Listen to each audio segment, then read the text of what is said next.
Oh, it's. I'm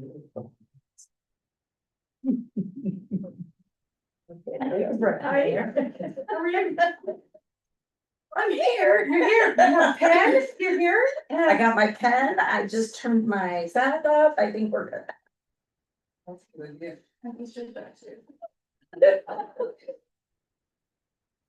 I'll get my son calling me. Or somebody will. Graduated last year, right? Oh, no. He's gonna be 24 in December. Oh, graduated a long time ago. During COVID. Yeah. Yeah, he was only a year or two younger than I got. Yeah. I'll try and be. I know, and I mean, my grandson and my grandkids go to school, but.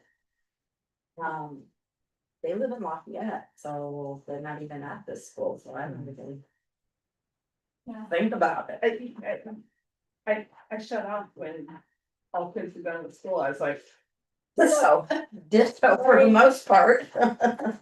Unfortunately, gotta use human neighbor. They're looking cool. we just had the. Yeah, it's just they have grandkids that in school here now, but like they're sucking me back in. Debbie's now my neighbor. But you don't have any kids to go running back and forth the way I did. No, I don't. Not the same age. We did Levi and Annika when we did finally move. Yeah, that's true. Yeah, the youngest and old. Momentarily, we had kids. Yeah. Now I have grandkids. When she got pregnant, we should wake up together, because also, yeah.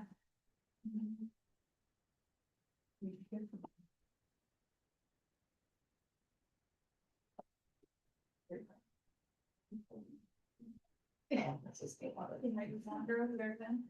Like, you're ready. But you know where yours at.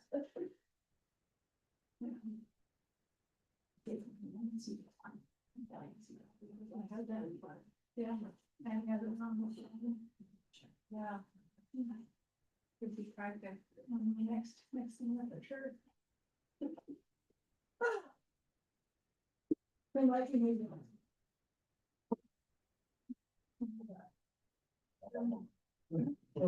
You know, you need no kids. That's what me, Chris and I were stuff check. Yeah. Squishy, this is like from your. I know. That's the mayor. I'm only left-handed, that's all. Oh, that's true.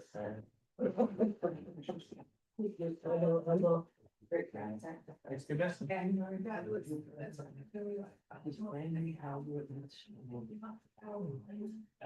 Sounds like.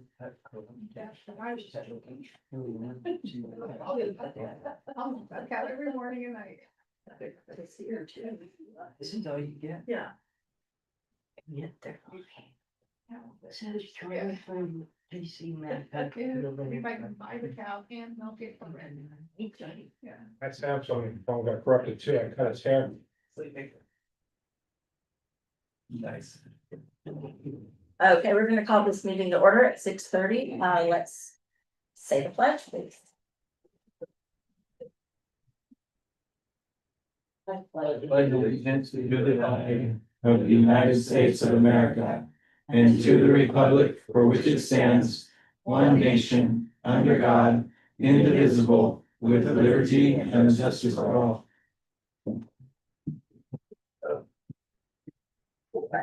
We have nobody missing, so you have a full house. Next, I have some people to talk. All right, we'll start with Linda McGrew. You could state your name and address for the record. It's Linda McGrew, 734 Southeast Palmer Lane in Dayton, Oregon. And I was at the last meeting and you were discussing the water wells. And I was a little bit concerned because, you know, we got that grant from the state, and there was comments made that we don't have to go with the lower bid. Well, when I've done any kind of business, it's been put out as a bid. And everybody's bidding on the same thing. They're not adding to it or taking away from the bid. It's what they're bidding on. And when you guys decide to make a decision on whether you're gonna go with the higher bid or the lower bid, which doesn't make any sense why you wouldn't go with the lower one, because they're bidding on the same thing. So that's one of my things that I wanted to talk about. And I also wanted to bring to the attention of the city council that when I was on city council, the only time the mayor had a vote or even voted was to break a tie. So I've noticed, and I'm sorry, Ms. Mayor, but I've noticed that you voted every time. And I don't think that rule's changed, because that makes more sense why we have a mayor, is because if you have 3 and 3 vote yes or no, then the mayor has to break that tie. And so I would like to see that happen from now on, because I've been at several meetings where I've seen the mayor vote. Well, if I am remembering accurately, I believe we changed that a while back. And is there a reason why that was done? I honestly don't recall. Honestly don't. I think that was done even before Beth was mayor. Okay, well, I'm gonna check into it, because you know, being, you guys make a lot of decisions. And what happens if there's a tie? I still will be voting and I will still be breaking the tie. Yeah, but you're telling I'm the the seventh person. other, I know, but you're telling the other 3, and then there's some that times that some of the council members don't show up. And so I just really feel that that really needs to be looked at, because by you voting, you're telling the rest of your council that you want them to vote the way you vote. And Because I'm voting, I'm telling them how I. well, I'm gonna check into it, because I honestly don't, we never did it that way when I was on council. And our mayor had to break a tie several times. And when we were all here, so that's why I can't understand why you would vote. And because you're not breaking any ties. So, all right, that's all I have. Huh? I have it right here, if you want. Sure, go for it. As of 2005, the mayor presides over and facilitates council meetings, preserves order, enforces council rules, and determines the order of business under council rules. The mayor is a voting member of the council. The mayor must sign all records of council decisions. The mayor serves as the political head of the government. As Okay, of 2005. okay. All right. Let's see, Rose Dodson. I could get you to state your name and address for the record. My name is Rose Dodson. I live at 1157 Ash Street in Dayton. I'm actually about 300 feet or so outside the city limits of Dayton. I'm in Yamhill County. I am here today to talk to you guys about a drainage pipe. That is the city's drainage pipe that runs off of Ash Street and drains into my property. I have a couple documents. Can I pass them around, or do you Sure. care to see them? This is just one side. This is the most recent map of the drainage pipe that was surveyed in 2006.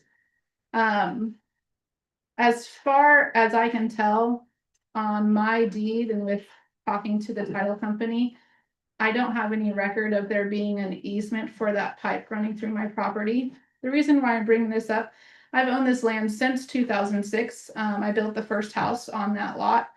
Since then, I partitioned it, built a second, and then I'm in the middle of building a third house on that property. I worked for an on-your-lot builder for 4 years, and then I've owned this land for over 20 years, and I've built several homes, so I'm very experienced in construction. I really like to do things right and do it the right way. So when we started permits on this new construction house, I went to the city and I asked them about this pipe. And I was like, hey, this is running to my property, not a problem. I don't care that it's there. But the spot where I'm putting the house is really close to where this pipe is. And I'm concerned about where it's located, how deep it is, and if it's going to be running underneath the footings of the house. So I was hoping to get some information, just location, depth, and everything from the city. I had sent, this is a schedule of all my communication I had with the city.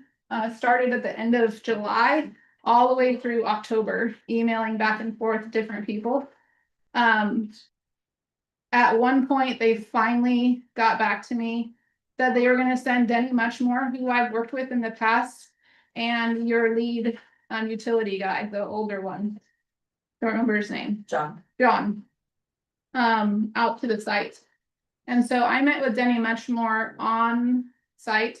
This was before we dug down to the pipe. So this home that I'm building, I moved over to get as far away from the pipe as possible. And it has a basement that's 10 feet deep. And the pipe was still deeper than that. So when Denny Muchmore was on site, he and John were out there and he was like, well, the city is not responsible for this pipe. They're not going to pay to move it. They're not going to have any cost associated with it. But if you want to move it, you can go ahead and move it. I said, okay, great. I will move it. So from there, I scoped the pipe, found out it was another 6 feet below the basement. So it's 15 feet deep where it comes into my property. And I went ahead and dug down to that pipe because I had to engineer the soil back up anyways, because there was fill dirt there. And I relocated it 4 feet over from where it is. The pipe is flowing. I have some pictures for you of the install. My concern with this pipe is that the soil was very wet and discolored around the pipe. And my concern is that it's leaking further up the line and the water is following the pipe down. And over time, it could cause more issues to the land, to erosion. And it's so close to the house at this point. I had a concern for the city because it's their pipe. So I reached out to the city and I explained my concern. And I was like, where it is up on the street, it's only 2 feet deep. And we have an easement utility road that runs all the way down to the creek. And I was like, my recommendation is that the city considers relocating this drainage pipe so that it's not 15 feet deep in the ground, inaccessible, and it runs down a utility easement road. And I just wanted to meet with the council or meet with the city and talk about it further. In October, I got a letter and a phone call from the city saying that I was in violation of 2 of your codes because I moved the city drainage pipe, and that they wanted me to get a permit and dig it up and have it done to code, which is completely contradicting what Denny Muchmore told me. And so they on this letter, it's threatening to shut my construction down if I don't comply within 14 days. I went ahead and looked up all the codes that you guys have on that letter listed. All of these codes regarding development is for within the city boundaries. I'm in the county, and therefore the city of Dayton doesn't have jurisdiction over me. And if I was to get a permit for this, it would be through the county. And at this point, I'm unsure if there's even an easement for the end of that pipe on my property at all. you guys can keep these documents because I don't need them. This is a record of all the emails that went back and forth with the city of Dayton. And then this is the material that I use for that pipe. I make sure and do research when I do stuff because you can do it the right way or the wrong way. I'd rather do it right the first time. I used a poly seal coupler when I did the connection on it, which allows you to go from concrete to the rigid pipe, and it connects and seals those together. That's what I did. It's totally flowing and everything looks like it's fine. But again, I'm hoping that you guys would consider not making me get a permit for something I did, since it was 2 months after the fact when I talked to Denny before I even touched it. And maybe we can have a discussion about sometime in the future, having a plan to maybe relocate the pipe, because at this point, it's literally 15 feet underground between a neighbor's fence and the side of a house. And it cuts through the neighbor's backyard. Like, it's not even all on my property. I just have the end 30 feet.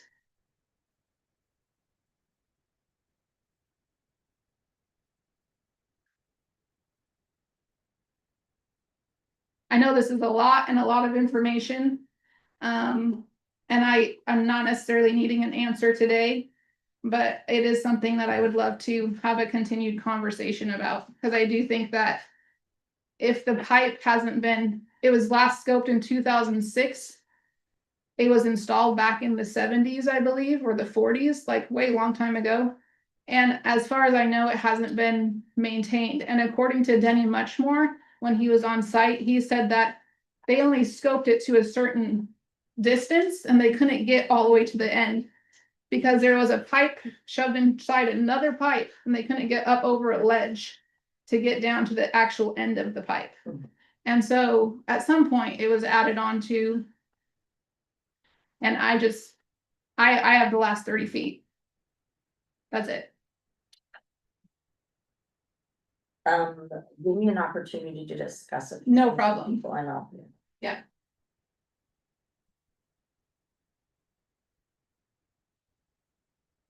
Thank you. Yeah. Thank you, Tom. Mr. Sam Dixon. I can Hello. get you to say your name and address for the record, please. I am Sam.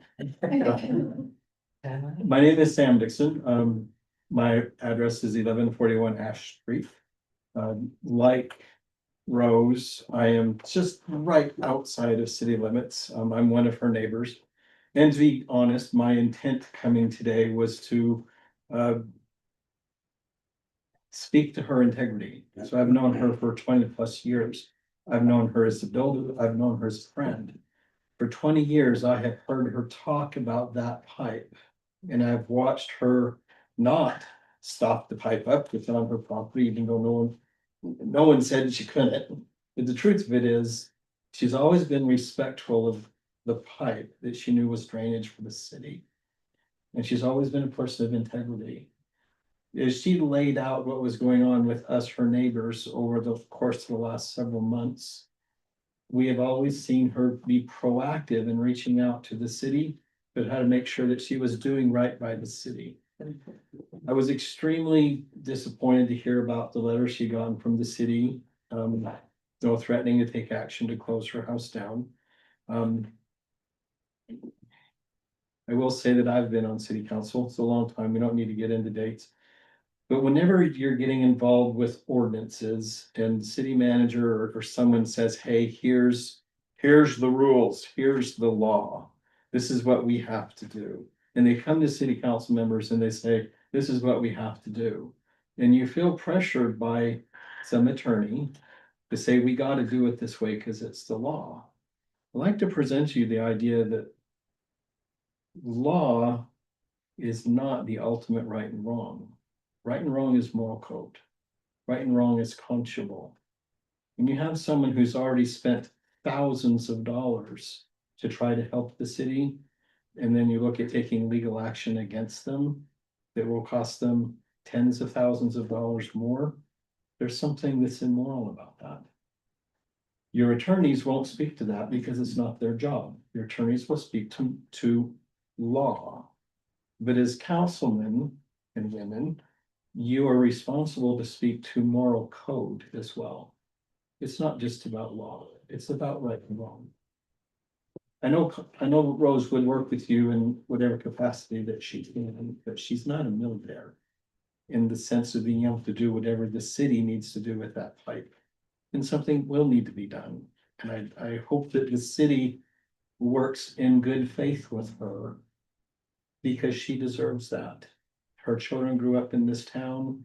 She's actually put thousands of dollars into being a guardian for that pipe on her property. But the city has taken no responsibility for I don't know how many years that she's taken responsibility for. And for the city to come in and start talking lawsuit against her seems to me immoral. But that's a question for city council and for the mayor, because your attorneys won't speak to morality. Your attorneys will only speak to what law says.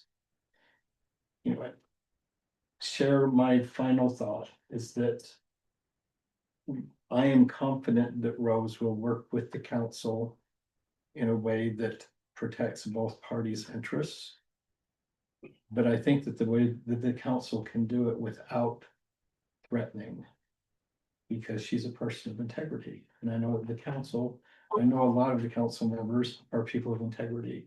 And I think that working through integrity, I think will work. And that's my thought. Thank you for your time. Thank you, Sam. All right. That concludes the public comments. And move on to consent agenda, and that would be the financials for September.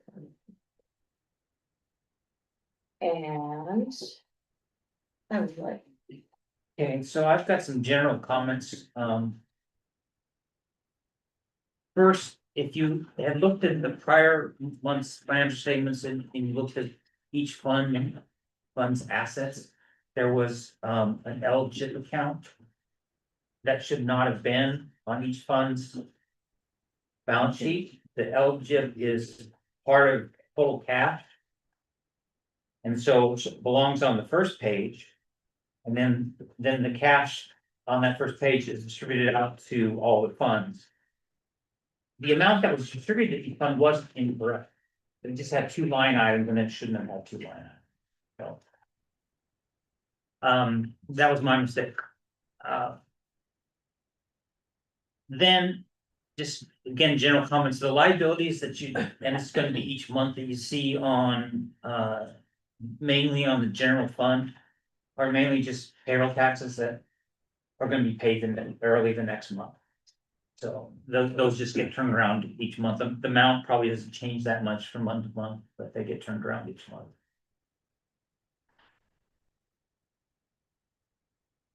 If you look at the taxes collected in under revenue, so there's two sections for taxes collected. One is levy taxes from prior years, and that's as people pay late and it trickles in. That's where it gets put. It's never that much from a year to year, but most of it, and I think I'm gonna change this, but most of it is under towards the end, under miscellaneous fees and transfers in, it says taxes collected. I don't think that's a good spot for it, so I'm gonna move it, but make it more prominent. But that's where most of the taxes are gonna be, property taxes are gonna show up, and that's gonna show up this next couple months, maybe.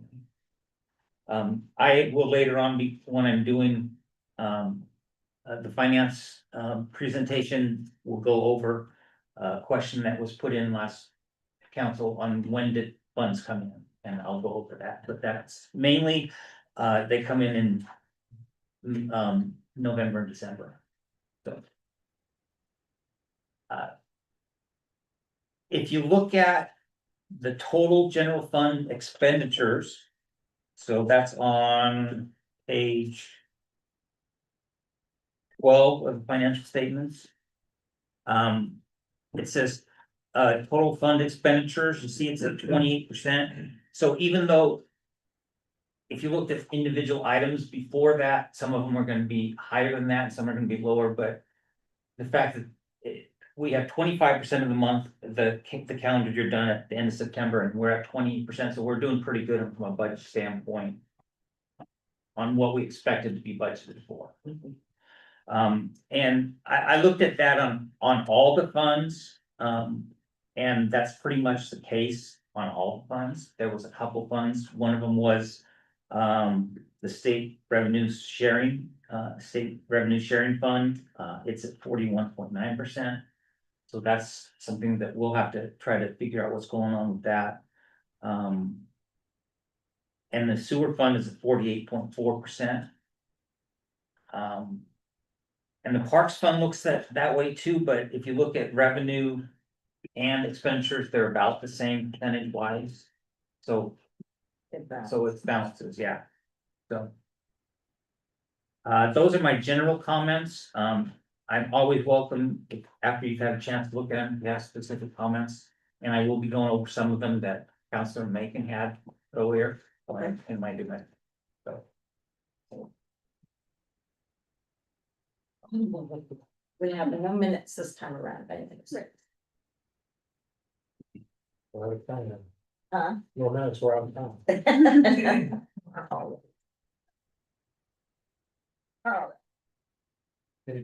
yes, I do. Madam Mayor, I need to approve the consent agenda. A second. I have a motion from Councilor Hildebrand, a second from Councilor Tyco. All those in favor? Aye. Motion passes. All right. Action items, we are going to move to number 1. Intent to award Fisher Farm permitting water quality testing and groundwater strategy. That's on page 65. Sorry.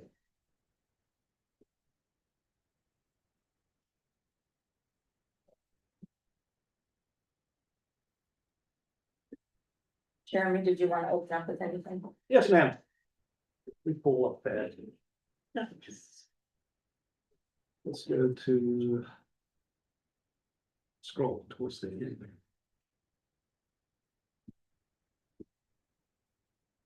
Just gonna pull something up on the screen here.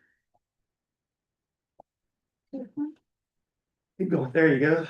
Go back to that and zoom in, please. To the map. Yeah. Just there. All right, good evening, everybody. I'm gonna provide just some overview information about the process that we've used so far to obtain quotes that are before you tonight. And then I'd like to review those quotes with you and answer some questions that I understood the council had at the last meeting when this came before you. So due to the purchasing threshold involved, our legal counsel advised us to follow what's called the informal procurement processes. So under that process, we obtained at least three quotes, try to obtain at least 3 quotes from qualified firms. That's what you have before you tonight. The selection criterion is based on what's in the city's best interests. I also have some state law that deals with the informal procurement process that talks about that a little bit more on how to define city's best interests. But the bottom line is with an informal procurement procedure, there is some discretion. It doesn't automatically have to be the lowest cost or necessarily the biggest firm. We can look at the entire approach and determine what we think is in the city's best interest. I also detailed the steps that I took to have contacts with the different proposers. I believe that this was a fair, transparent, open, communicative process. When I received questions from the firms, I distributed that out to everybody, so everybody got the same information. I did not share pricing information or any other information with any of the proposers. I think this was a very fair process. I just want you to be aware of that. Now, I want to provide some points that were given to me by one of the proposers in the interest, so that there's no doubt that this was a fair process, just so that you're aware. Then I'm gonna go into the proposals themselves. So this is from, and again, there's nothing, no requirement for me to give you to read this aloud. So that there's no doubt that this was a fair process. I want you to be aware. So this is from Summit Water Resources. They state Summit's proposal, both original and revised, is acknowledged to be qualified in the lowest price while providing the full scope of services requested by the city. Our proposal includes staff that will complete the project with combined experience of nearly 60 years with municipal water supply design. In addition, Summit's team are registered geologists, certified water rights examiners, and a registered professional engineer, which exceed the qualifications in other proposals. Summit has proposed an alternative that could provide an initial 55,000 savings to the project while still delivering water quality and well productivity information about all 4 existing wells. CWM has proposed a fast track approach to the revised proposal, but doesn't include the evaluation of wells 1 and 2, despite being a requirement of the scope of work requested by the city. Summit's alternative approach completes the entire scope of work requested by the city with water quality and well productivity data at all 4 wells for nearly $19,000 less than CWM's fast track approach. The original proposal by GSI, which is indicated to be the city's hydrogeologist of record and has the most familiarity with the city's wells, was $206,588 for the same scope of work. That when made aware the project was being competitively procured, somehow reduced their cost by $31,678 less than 6 months later. If costs of the city and its ratepayers are a consideration for this or any other projects, this should be a cause for concern. In summary, if the city selects Summit and proceeds with the proposed alternative described in our proposal, the city will save a minimum of $19,000 relative to any other proposal received for the project. Based on the funding package for the project described by the city, Summit's total price of $109,415, proposed alternative approach would utilize only $59,415, 10-year loan at 1% interest. This results in roughly $3,000 in interest over the 10-year term. Skipping ahead. Requirements of ORS 279B0705 for intermediate procurement selection shall be based on the offer whose quote or proposal will best serve the interest of the contracting agency, taking into account price, as well as other considerations, including but not limited to experience and expertise, which is exactly what Summit's proposal provides for the city's ratepayers. In addition, Summit was the only firm to deliver a proposal within the September 22nd deadline specified by the city. I previously provided this email to council. So, delving into the proposals themselves, they all had the task list that's in the staff report. So they're all going off the same project information. The tabulation of the quotes is based on the original submissions. As you'll see, 2 of the quotes had some revisions. So this was the best way for me to provide an apples to apples comparison. With CWM, I have their original as well as revised quotes.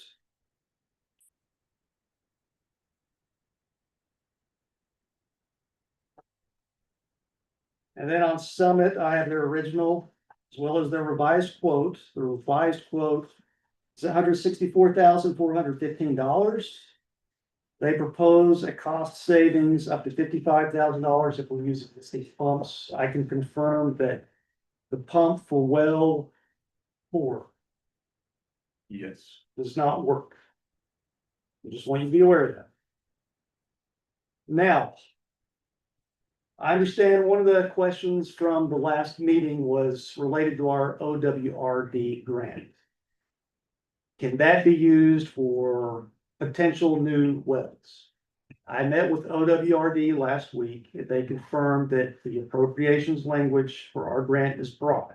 It's Fisher Farms wells improvements. As long as we're doing Fisher Farms wells improvements, that could be existing or new wells. So just want you to be aware of that. I also want you to be aware that we're not tied to a specific project approach.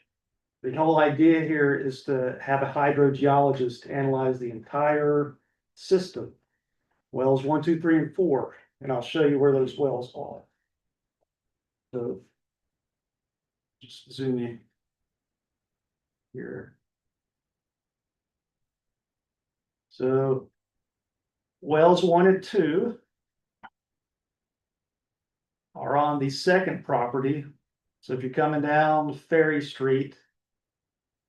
There's that property with the caretaker house where Don lives.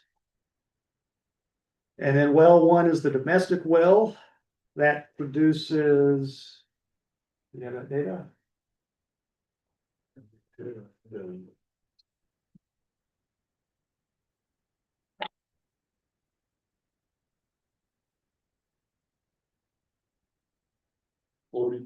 So well 1. 33. Well, 1 is, these are based on pump tests from 2014. So this is a 12-hour, was it 12 hours? 12-hour pump test, 33 gallons per minute. So well 2, zoom in on well 2. That's in the back of the property. So that was 45 gallons per minute. And then well 1, or I'm sorry, 3, so well 3. That's along the frontage of the second property. 215. That was 215 gallons per minute. Then well 4. That's near the holding pond, so on the property where our storage shed is. That's well number 4. That was 133 gallons per minute. So the idea is they'll come in, they'll do pump tests. These are over 10 years old, water quality tests. They'll tell us what the most cost-effective strategy is. And then they'll give us some preliminary design guidelines that we can turn into contract documents. That's what the hydrogeologist will do. We're not committing to a specific path. We're not. They're just going to tell us what is the best option for us to choose from. So, just to clarify, the caveat would be. If we opted to drill new wells. That would use up most of the grant money, correct? But based on my understanding, last time I talked to Benny, to drill a new well, it's what, about $250,000? Yeah, so that's definitely not gonna cover that. So, May I speak? yes, So, but we're just talking about the review process, correct? We're Right. not actually talking about the cost of the main, whatever. right, access and process. I just wanted to clarify that. Yeah. Okay. But they're gonna do all 4 wells again, and you said 1 well doesn't pump. Number 4, it's number 4. The motor that's in the well itself, we couldn't get to start. We've tried twice now at different times. So there's So something going on with the pump. how does it get tested if the motor doesn't work? So that's kind of a hiccup with Summit's proposal of doing the fast track with using our pumps to do pump test. We can't start that pump, so how are we gonna use that pump? Right, and so. I see. Well, what's factored in with the others and with Summits too? When they add back that 55,000 is to have a well contractor come out and do those pump tests. That they use known good pumps. So you basically have brand new pumps in there that are calibrated, so your data is top notch. Instead of. You don't know what those well motors are actually gonna run at. Just because it starts up, is it running at 100% or is it running at 30%? And we'll still be able to get the same data we need through GSI. Yeah, cause they've all given quotes where they can use the. Some other Yeah, way a to vendor to measure. come out with those pumps and do that. Okay, That was the big savings by the $55,000 savings was by using our existing pumps. Right, So with the fast track proposal, using our pumps, just to recap, so these pumps that would be coming out from a contractor to test that you're saying is calibrated, those are temporary just for the purpose of the test and they go away after. This is not talking about any kind of replacement of any pump in that moment. So it's all data collection. using ours is unreliable, to say the best, because Expensive we, data to collection. your point, we can start it, but we don't know the performance level Yeah. at that point in time. Okay, tracking. All right. Thank you, Rick. That's a lot. More questions, anybody? I have some comments if. Yes, sir, If I go may. for it, please. So. There was some concern that the first two wells, which are low volume wells, won't be comparable to high volume wells in the testing modalities that are being put forth. If we've got wells of 200 plus and 100 plus, the drawdown on those is gonna be a lot longer than the drawdown on the other well. And on top of that, we don't even know if those two wells that we're bidding for are even viable wells for the kind of project that we want. So I had a question in the bidding process. The only person that really addressed that was CDW, whatever they were, CWM. Something. The other two said we're gonna all test all four wells. What happens if the other two wells aren't testable? Is the question I have. Are we still gonna be paying the 40 some odd $1,000 a well to do those tests? So They get quarter of the way or halfway in, it turns out that the test has failed. Are we still on the hook for the entire process? It sounds like we are.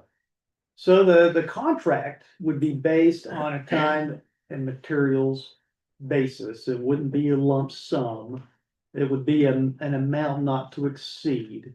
Right. So just off the top of my head, if for some reason the project scope changes where we're not doing testing for two wells, Mhm. I don't believe that would be included in the billing that they. So if they got into the project, put their wells down and did all the work to do that, and then all of a sudden found out the well wasn't testable, I think we'd be on the hook for those costs.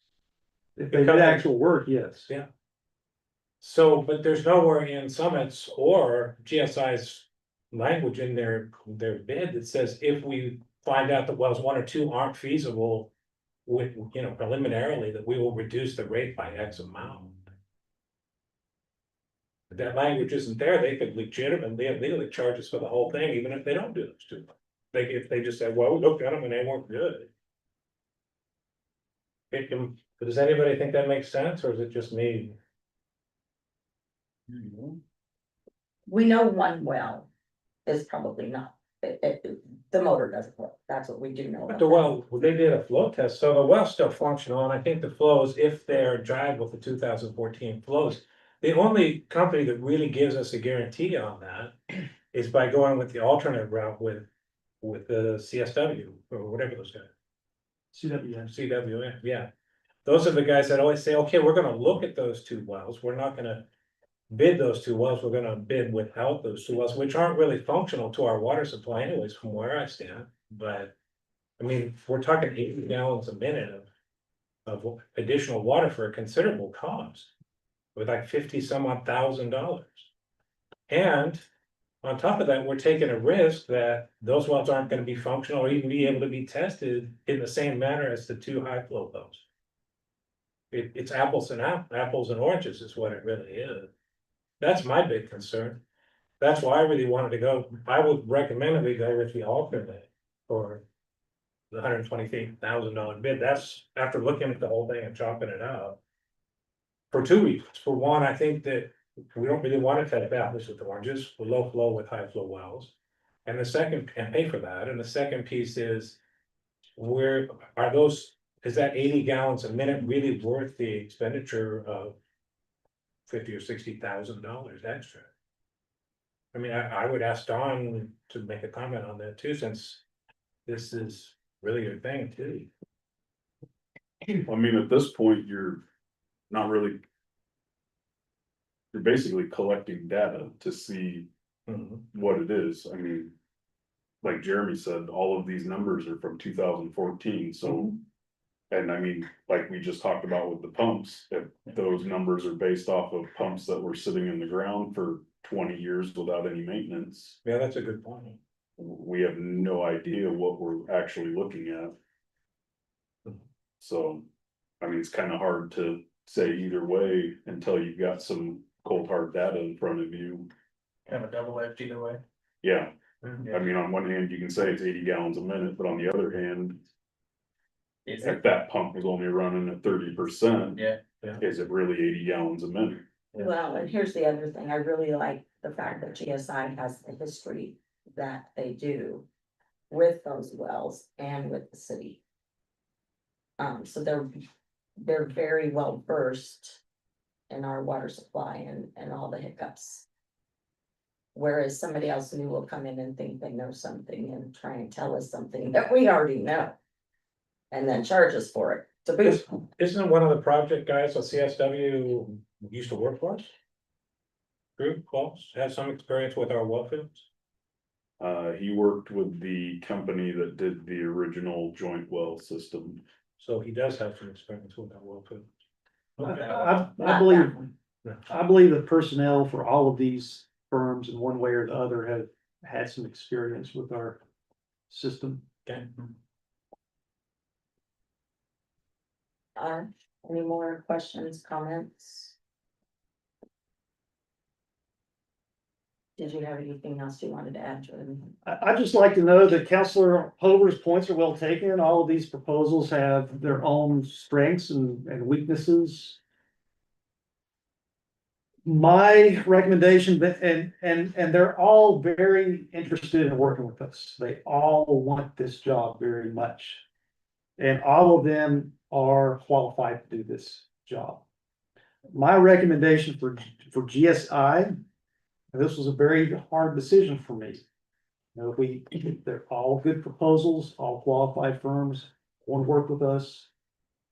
I went back and forth a lot on this.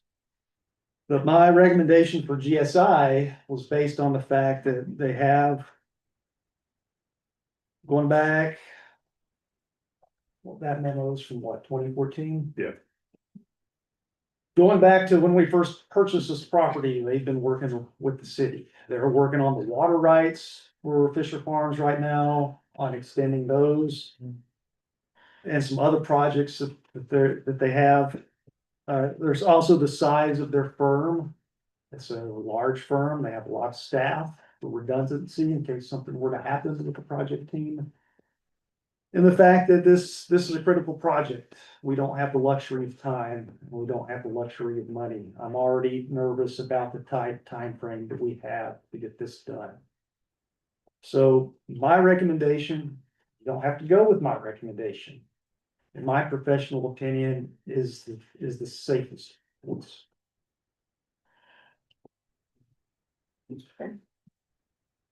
I'll entertain a motion. There you go, bad comment. That's not- Sure, please. So essentially, we're talking about a difference of $10,000, more or less. So some it's, if we take out the fast track, because I mean, personal opinion, you know, CWM, I am not interested in I want to see what the 4 wells that we have, you know, come up for personally. I think this is a great proposal, but I think it goes a bit outside of what I personally want to see. But, you know, with the Summit revised, I see 164, 415, right? Correct. Not including the fast track. So that's bringing out the pump specific contractor. I thought it was 172. 164 for 415. Yeah, 164, 415, and then GSI is 174, 910. So we're talking a difference of 10K. Correct. So is familiarity worth 10K is essentially what we're trying to decide. Right. For me it is, but that's just me because. They know the system, we've worked with them. I know some of them still, but that's, I mean, you guys decide or make a motion, however you'd like to. I mean, it's 10 grand, so it's up to you. There's 10 grand, that would include those specialized pumps or those newer pumps that they brought in. Correct. Yes, yeah. Okay. Yeah, that's worth it. Which way? to go with pumps that are working properly that you know in advance. So both bids, the 164,415 from Summit and the 174,910 from GSI would both be having that as the. I thought some. Yeah. I thought Summit did. Some alternative offered power pumps, otherwise they'll use standard pumps, which are, Yeah.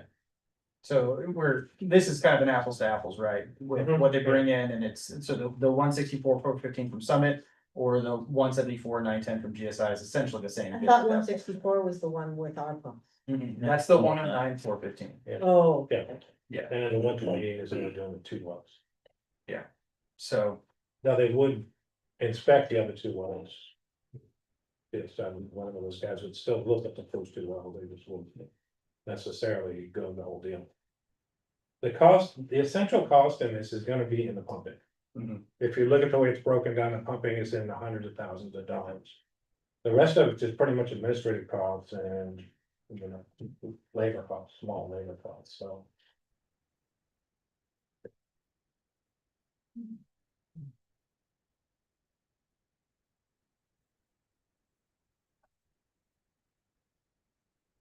I'm just, yeah, what I said. No, that's okay. Waiting for somebody to bring a motion, that's all. What degree of communication is required from the city to whichever contractor we choose for this, whichever bid we approve? So is it a frequent level of communication? Is it something where you're touching base with them essentially at the start of the project and at the end of the project, and then that's that? We're currently working with GSI on our water rights. Is there communication between this bid and any other current ongoing operation with Fisher Farms, that is something to take into consideration? Or is it pretty much, this is a completely separate, project that doesn't communicate with anything else that's currently ongoing at Fisher Farms? And then, that is kind of, they communicate with you at the end, beginning and the end, and that's kind of it. I'm just kind of thinking if, just along the communication lines in your time, if there's value there that we need to take into consideration This as is well. my highest priority, so whatever communication it takes to get it done. This is my number 1 priority. As far as when this project gets underway. At least once a week, when they have well contractors out there on the property, it'll probably be a daily thing that they'll be in touch with Public Works. Then once they complete those well tests, we'll be coordinating with the OHA permitting process. I'm sure that'll require a lot of communication. And then once that's done and they have the final report, they'll be coming to you to share that information with you. Again, this is my number 1 priority, so. And as far as if you were to select GSI, I don't see that impacting any of the other work that they're doing for us. So since this is your number 1 priority, and since, you have your recommendation, Jeremy's never led us astray, I would make a motion to support GSI's bid in this. And follow the city manager's recommendation. I have a motion from You Councilor Hildebrand. want me to make an official motion? Sure. Okay, I move that the city council select GSI Water Solutions, Inc. as the consultant for the Fisher Farms Wells project and direct staff to prepare a professional services contract with GSI for council consideration.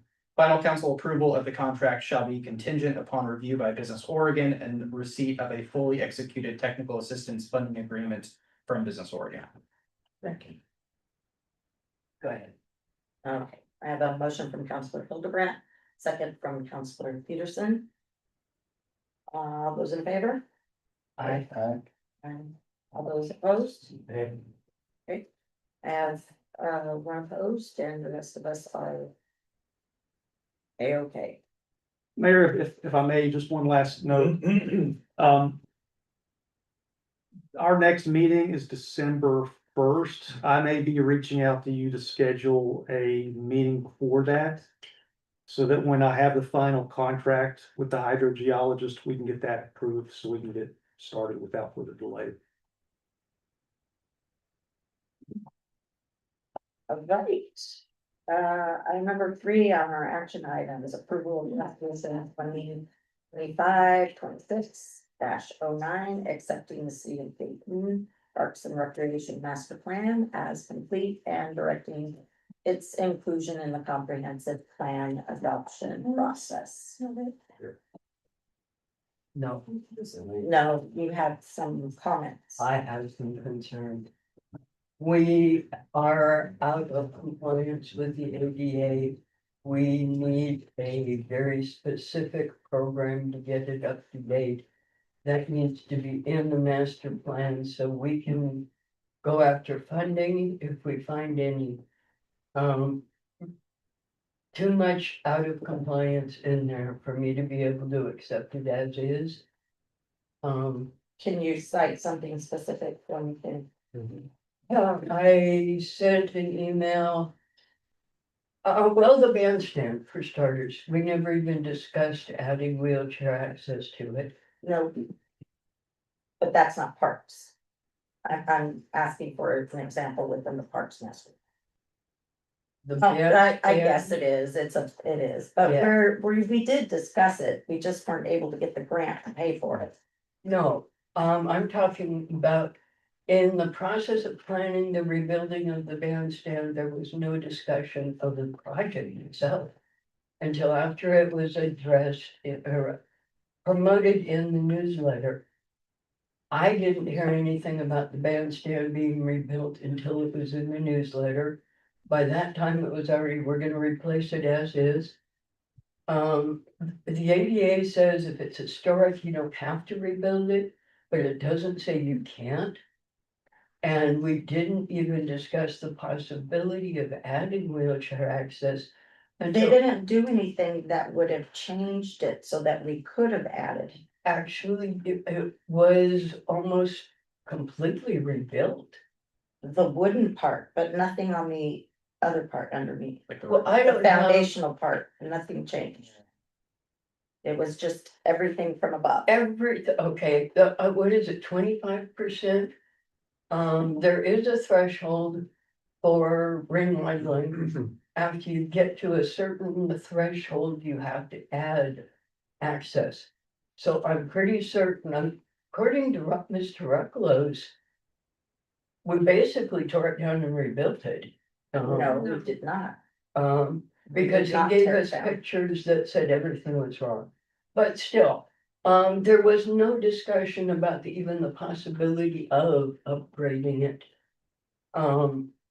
Because it was a grant and it was just a specific grant for a specific thing. No, you're It's confusing not us. for it wasn't for doing the whole bandstand though. There was no grant that was. Building reserve fund is where it was in the budget. It wasn't a grant to rebuild it. The bandstand wasn't a grant. We did get some funding from that and then the other part was from us. But it wasn't a full rebuild on the bandstand. I mean, Okay, then see, that's part of where we needed to talk about this. he did bring it to council though, Kitty. No, he didn't. Yes, Not yes, he until did. after it was No, addressed. he brought it prior and after. Can you please tell me exactly when that happened? I will have Rocio pulled it up. Yes. It's not in the minutes from the last 3 years. I'm pretty sure it was just last year that we talked about it. was in one of the agenda items. I'll have her pull it up. But I'll look it It up. was announced to the public in the August newsletter. It wasn't discussed until after that. No, we had at least 2 meetings prior to that, before that. Where he brought it to council and said, this is what we're gonna do, and we did have a little discussion, but nothing about. He did. I'll have I'll just look Rocio it pull it up for you. Please to listen. do, because I haven't missed a meeting since. Well, I missed 2 meetings in 9 years. So can I ask a question? Okay. So one of the things that you mentioned in the beginning of this was the inclusion of accessibility as a, overarching topic and as a point of interest in the park master plan. But, in the very beginning, there's a whole paragraph that's mentioned, on page 189. There's, the section there, that talks about specifically about, ADA and compliance, within, the park site conditions assessment matrix, that is one of the main assessing points. And so I think, and this is just from a very, very brief 2-minute skim. So, and then, page 223 has a space, where ADA compliance is specifically discussed as well. So this is 2 minutes of very briefly, going over, and I see more than any very other specific topic, I see ADA compliance and accessibility as one of the main overarching themes. So I think I would ask, what do you think is missing? And then what do you think what do you think is missing in this at this point in time? Plan to get us up to speed and compliant. I was a little shocked at just how many mentions of out of compliance there were. And especially after what I learned at this LOC conference recently, we are way out of compliance. I'm looking for a specific plan so that we can move forward. Some of this needs to be fixed sooner rather than later, but it needs to be a priority. Personally, I'd much rather have wheelchair access to the park than a pickleball court. We have a lot of little things to do, and it needs to be in the plan so that it is a priority. Well, this is this particular plan is more of a general plan and guide for us. It's not gonna tell us what to do step by step for getting in compliance necessarily. When we have a specific project that comes up, say for instance, pickleball court someplace, then we would attack based on the money and the funding and the plan at the time, how would we make this accessible and ADA compliant? Something to add, if I may? Yes. So one thing, under the capital projects and improvements, capital projects and implementation. So there's a few main topics, and this is gonna be on page 251 of the packet. Front and center, third major topic, it's ADA and other accessibility enhancements. So minor improvements to access, such as providing ramped entrances to playgrounds or stable surface access to site furnishings, are necessary to conform to the Americans with Disabilities Act, ADA, and ensure universal accessibility. The site assessment summaries and the capital project list identified and includes upgrades to remove barriers and improve universal access. In general, the city should make improvements to existing parks as needed to ensure proper maintenance, usability, accessibility, and quality of park features and grounds. To the mayor's point, I think this is supposed to be the guiding light. It's not supposed to be, like drill down into the details. I think that's kind of more of a later thing, right? I mean, most of this is all the general topics, very more generalized, right? So that, I This keeps getting stuff done to the road. It feels to me like we need some more a specific plan.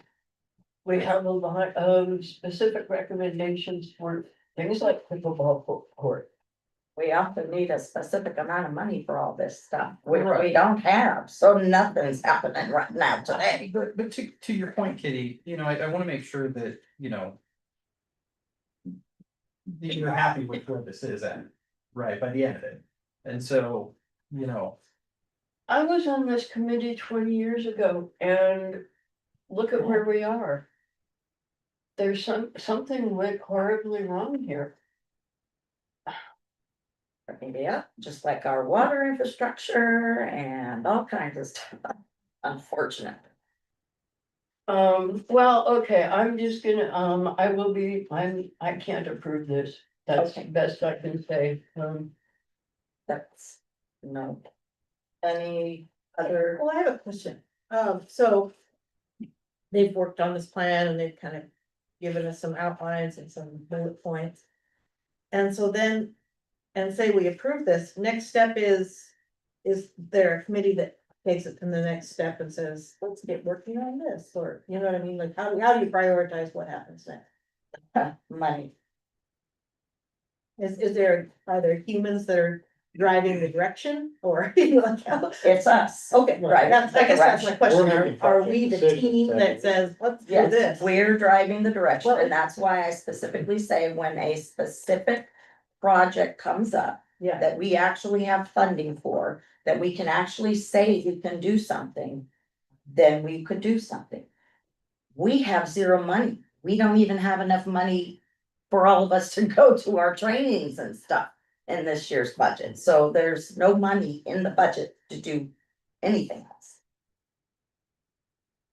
If I understand right, both of these, all of this planning we've been doing lately is to give us something At the other end, urban renewal. that's exactly what. That's the this is. money we're gonna have to spend. Right, And our master plans that we've been coming up with are to give us an idea of what the priorities are to put into the urban renewal plan. exactly, but you have to pay for all these master plans to create one big plan. Yeah. That guides us. Unfortunately, they cost a lot. Mayor, if I may, as to the question of priorities, if you go to page 255. That has the capital improvements plan and it has it by year. And you can see for 25, 26. Warehouse Square. Yamhill River pedestrian bridge, some system-wide enhancements such as wayfinding and signing, signage, ADA accessible routes. And acquiring Dayton Landing are priorities. And then if you know, it has future years projects as well. So I guess, I mean, I feel, Kitty, that, since we're the drivers of the train at this point. When a project comes, you know, you give us that gift of always looking at it through those eyes. Of making sure that we are ADA compliant. Indeed. And you hold our feet to the fire, and you make sure, make damn well sure, that that's what's gonna happen. I'll try. I mean, you know, so I think it's an incredible document. I'm really impressed with this stuff. And I think it is well-rounded, and I think it's concerned about you. And I'm sorry that you're not seeing that in it, because I think it is. Okay. And I think, especially since we're the drivers of it and we are concerned about you. I feel very good about this document. So. And I hope that you can see it that way. You've been burned a lot. And so I can understand I have empathy for that. Yeah, 4 of the 15 major projects are ADA specific. Pretty much any project we're gonna put forth is gonna be, there will be ADA involved with that. For sure, these 4 are just very specific. Yeah. Yeah. Okay. Any other comments, questions? Motion?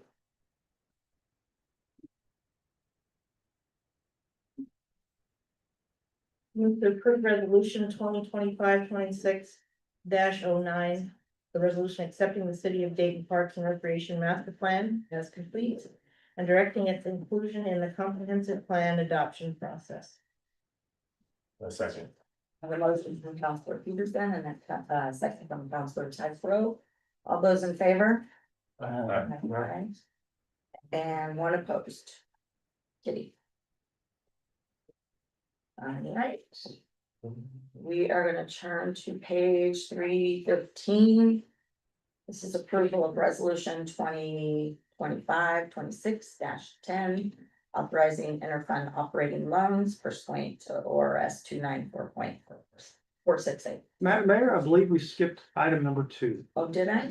Skip. Approval of oh, we did. Good catch. Very good. Well, let's, do you mind, Jeremy? We'll finish this first and then back up to 2. Since we're mid-motion. It's on page 1. 147.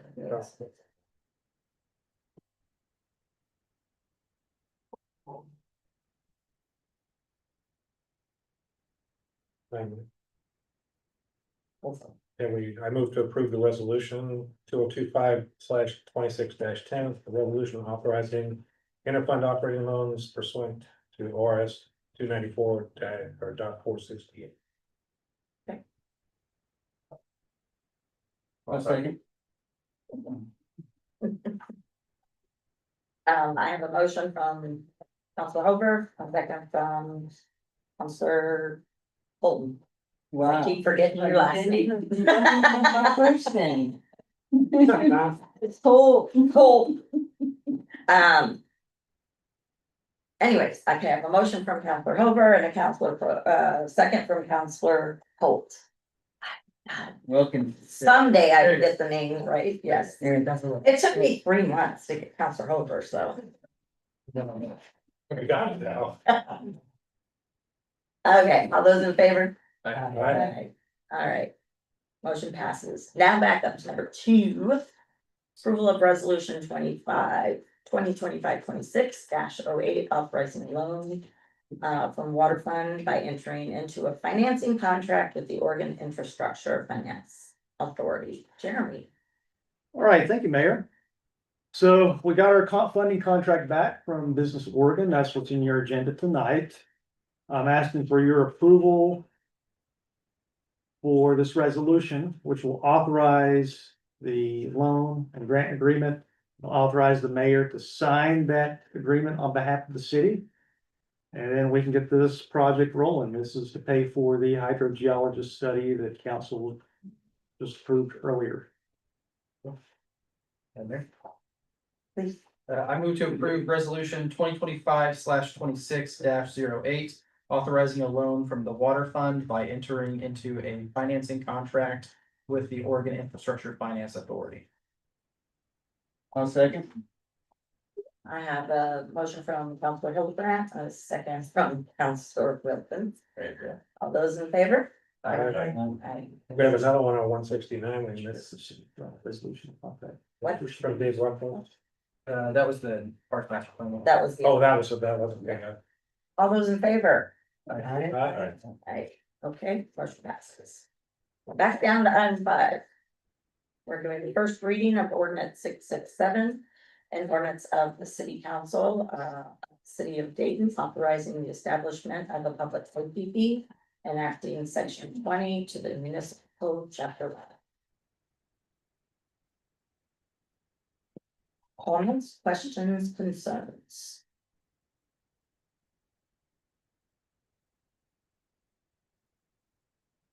I do have a question, actually. Yeah, we'll do. So the idea for this is to only be a stopgap measure until we, pursue the levy next year. And then if that passes, this would drop. Is there any kind of sunset clause in this, or would we have to go back through and go through what's not a redact, but just removing it essentially? There's not a sunset clause in here. What this does is it authorizes the fee. Okay. And then separately, the council would adopt a resolution that sets the fee amount. So what I would recommend is if something happens in the future where we don't need this, just adopt a resolution repealing that fee, but keeping this ordinance on the books in case it's ever needed. Okay. But we're still gonna have public readings on this public comment, correct? That Um, was discussed in the last meeting. So in my research into our city charter and ordinances, Mhm. the process for adopting an ordinances is by a first reading and a second reading at least a week later, and there's no requirement for public hearing. Now, if the council wants us to pursue that, we can certainly do that for the next reading. There was a concerned citizen at our last meeting that requested that that be done. For this, Yeah, for the $12.50 safety, is this what we're talking about here? Or- Yeah. Yeah, she sat right out there and said, hey, if you guys are gonna put that out, suggest you bring it up publicly before just dropping it on people's bills so that everybody knows what's coming. And I felt like that was a reasonable idea, at least some kind of notice that this is coming prior to actually enacting it. So, and since this was a concerned member of our town who was talking about that, I think that we should listen. Yeah, better not to blindside them. Yeah, that's pretty much what she says. Hey, if this thing comes out, and nobody, all of a sudden, poof, you got another $12.53 on your. But. Yeah. Yeah. Yes, So if I remember correctly, as part of that, I believe, Jerry may have responded, that it's, anytime that something like this is done. The water bill is usually a reliable method of communication, and so a lot of this goes out via the water bill multiple times in advance, and also on social media platforms. And it's probably also gonna be mentioned, if I remember correctly, it was said it was gonna be mentioned in the Fair Street News. So I think, 3 different methods of, information delivery is important. So And- will we read this a second time next month? Yeah. Yes. Okay, so we'll have an opportunity to give this to people and say, hey, there's gonna be a second reading if you wanna make comments. Yeah. Sure, yeah. In the trifecta of, communication, conference that the city typically does is gonna be a lot more reliable than saying, hey, we have a public meeting. Come and watch it, just via a public announcement, going into the water bill of like, hey, this is happening is usually, from what I gather from what has been said in the past, the most reliable way of saying, hey, this is something that's happening. So we are gonna do that, because there's no mention of doing that here, so I would like to go forward with that. I don't think it's usually mentioned as part of the resolution though, right? That's usually just a standard practice that you guys do on the admin side. But it really hasn't been mentioned in this discussion either. I just wanna make sure we bring it up, and Yeah, good and point. it does happen.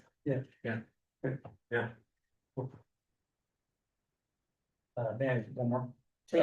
So with the next, when we go and adopt a fee. Is it reasonable for us to discuss a sunset clause at that point in time? Because I think that, to Councilor Hover's point, of like, hey, if the public safety levy is passed. It will sunset at that point is gonna be in my view, an important communication to the public of, hey, this is temporary, it's in the writing. I'm not sure if that's a standard practice or not, so this is me a little bit out of my wheelhouse even proposing this. But it was something that I was curious if you do see that, and if that is an option that we could consider. Absolutely, the council could include a clause in the resolution that says it automatically expires at such and such date. Excellent. Yeah, sweet. But this is in addition to the levy, this isn't attached to the levy in that way. There's no guarantee the levy's even gonna. No, I know that, I'm just making sure that we're talking about the levy here and an ordinance here, I'm not objecting to the ordinance. Yeah. But I think we should make sure we know that this isn't have anything to do with levy, this is really about making sure that we have laws enforcement supported in town, at least trying to do that, and I support that wholeheartedly. We are negative No, I know. in our fund No, I understood that. for Yeah, sheriff. we talked about that So, on one of our. prior Even if we Yeah. get a levy, Mhm. it's not gonna fix the backflow we still owe. So we'll still need this, and I don't think we should sunset it if the levy passes, because this is actually an augment to the levy, If the levy remains at its current level, Yeah. you will need to keep this fee. Yeah. Because the levy is insufficient to meet current expenditures. It doesn't even cover one. Yeah. Yeah, no, we know that. So for the purpose of clarification, the reason that we're doing this is because of the levy failed most recently, the levy increase failed. Right, so we're still on the old levy. Had the most recent levy passed, this would not be necessary, correct? Not the most recent one, but the one they tried before that. Gotcha, okay, Mhm. cool. So we're trying to play a little bit of catch up with this. The idea is that the new levy that we're gonna go for will make it so that, so the current levy that we're on is not enough, which is why we're doing this, but the new levy that we're gonna go for is gonna make it so that this is not necessary after that point in time, Possibly, in an ideal world. if the council, if what the council refers to the voters is higher than the current level and the voters approve that, then yes, it's possible you could get rid of the public safety fee. Cool. Just for the purpose of clarification.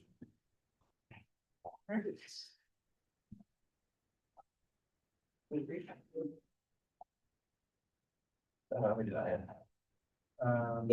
Question.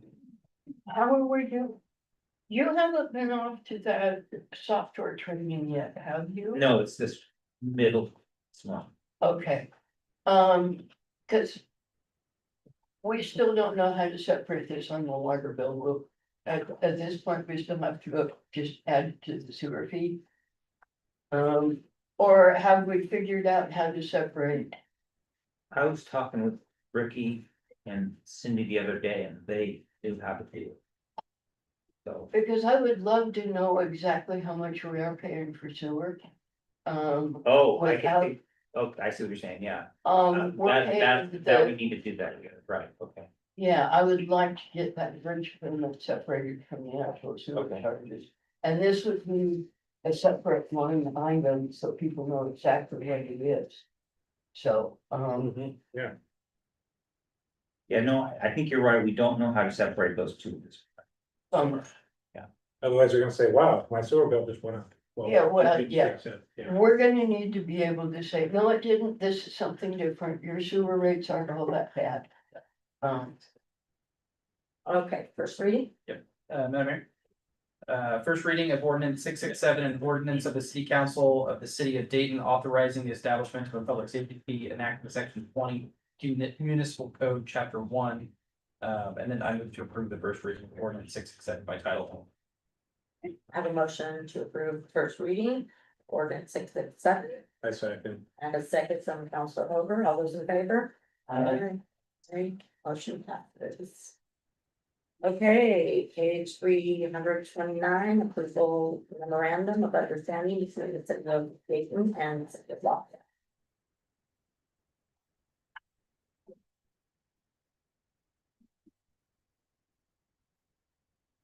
Any questions, comments, discussion, concern? So I have just a quickie question with their Please, permission. This is just for the Brill property, this is just for the this has nothing to do with the Fisher Farms. Right. Correct. Right, yeah.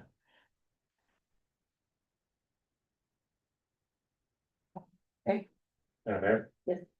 I move to approve the memorandum of understanding with the city of Lafayette as presented and to authorize the city manager to sign. I second. I have a motion from Counselor Piper, a second from Counselor Wilkins, all those in favor? Aye. Aye, motion passes. Okay, item number 7, local government grant program opportunities, Alderman Park, page 341. Sharon, May I go fast? yes, For the last approval, I just think it's important to note that we just secured reliable well funding. Or not well funding, sorry, well Water. use, water use, you know, that was used to be shared, but now it's exclusively, you know, the city dates, so. That as part of the solution to the water issue will be important in the years to come, so, you know, a formerly shared system being completely exclusive is important, so I just wanted for the record. For the record, I'd like to thank Jeremy for including that in this year's budget too. In an anticipatory fashion. Thank you. Yeah, well done. That was it. Yeah. do you wanna talk about the grant? Yes, so our tourism economic development director is on vacation. How very rude of him. He is preparing to start getting some grants for our park system. The window for the local government grant program through the Oregon Parks and Recreation Department opens in February. As a member of this body mentioned earlier, you are in the driver's seat. I asked him to bring this to you so that we could get your input on if this is what you want to prioritize for grant funding or if you want to look at something else. So you have a capital plan that you just approved for our parks department or our park system. One of the projects in there is trail improvements to the dog park, and that's what this does. He did obtain a quote from a local company that's willing to do this and to give us a discount. And that discount, we would apply as an in-kind match to meet the program's matching requirements. And this is through the small project program. They have the big project and the small project program. The small project program is a little easier to get. So I think we should try to get something in when that window opens. So I'm just here to get your input on if this is a project you'd like to start with on. Yeah, make a comment that I walk to that park all the time, I have dogs, we walk really very consistently, and we're not ADA compliant there at the other end of the bridge. You're walking down a gravel slope, the big log in front of it, and getting across the walkway. So this would take care of much of that ADA compliance and maybe allow more people to make use. Okay, but where do you wanna start? At the bridge? Where the approaches? meet? No, it says right That's what it talks about. Yeah. Yeah. The east side entrance is where you come off the bridge to the bottom. So it's- They're specifically talks about it there. I agree, I saw that. It's like, Counselor, where was that the extent of the comment? I just want to- Yeah, thank you. Finish up first. May I add to that real fast? So this specifies the east side, is the west side ADA compliant as well? At this No, moment in either time, side okay, is. so then why are we only including the east side, not the west side also in this, just out of curiosity? It could be a cost factor. Okay. Focusing specifically on the dog park, Gotcha, but improving both of those approaches is in the plan. okay. Yeah, separate sources, separate funding sources. You can approach from the city side of things. It's a lot rougher, but it's not non-negotiable. And the other side's flat out non-negotiable. Well, no, the if entrance is you- pretty flat. If you go up. Even if you drive around the other side Yeah. because of all the gravel, it's Yeah, not, the gravel, you yeah, can't, agreed. Can you access from the side? No. Okay. it's way too.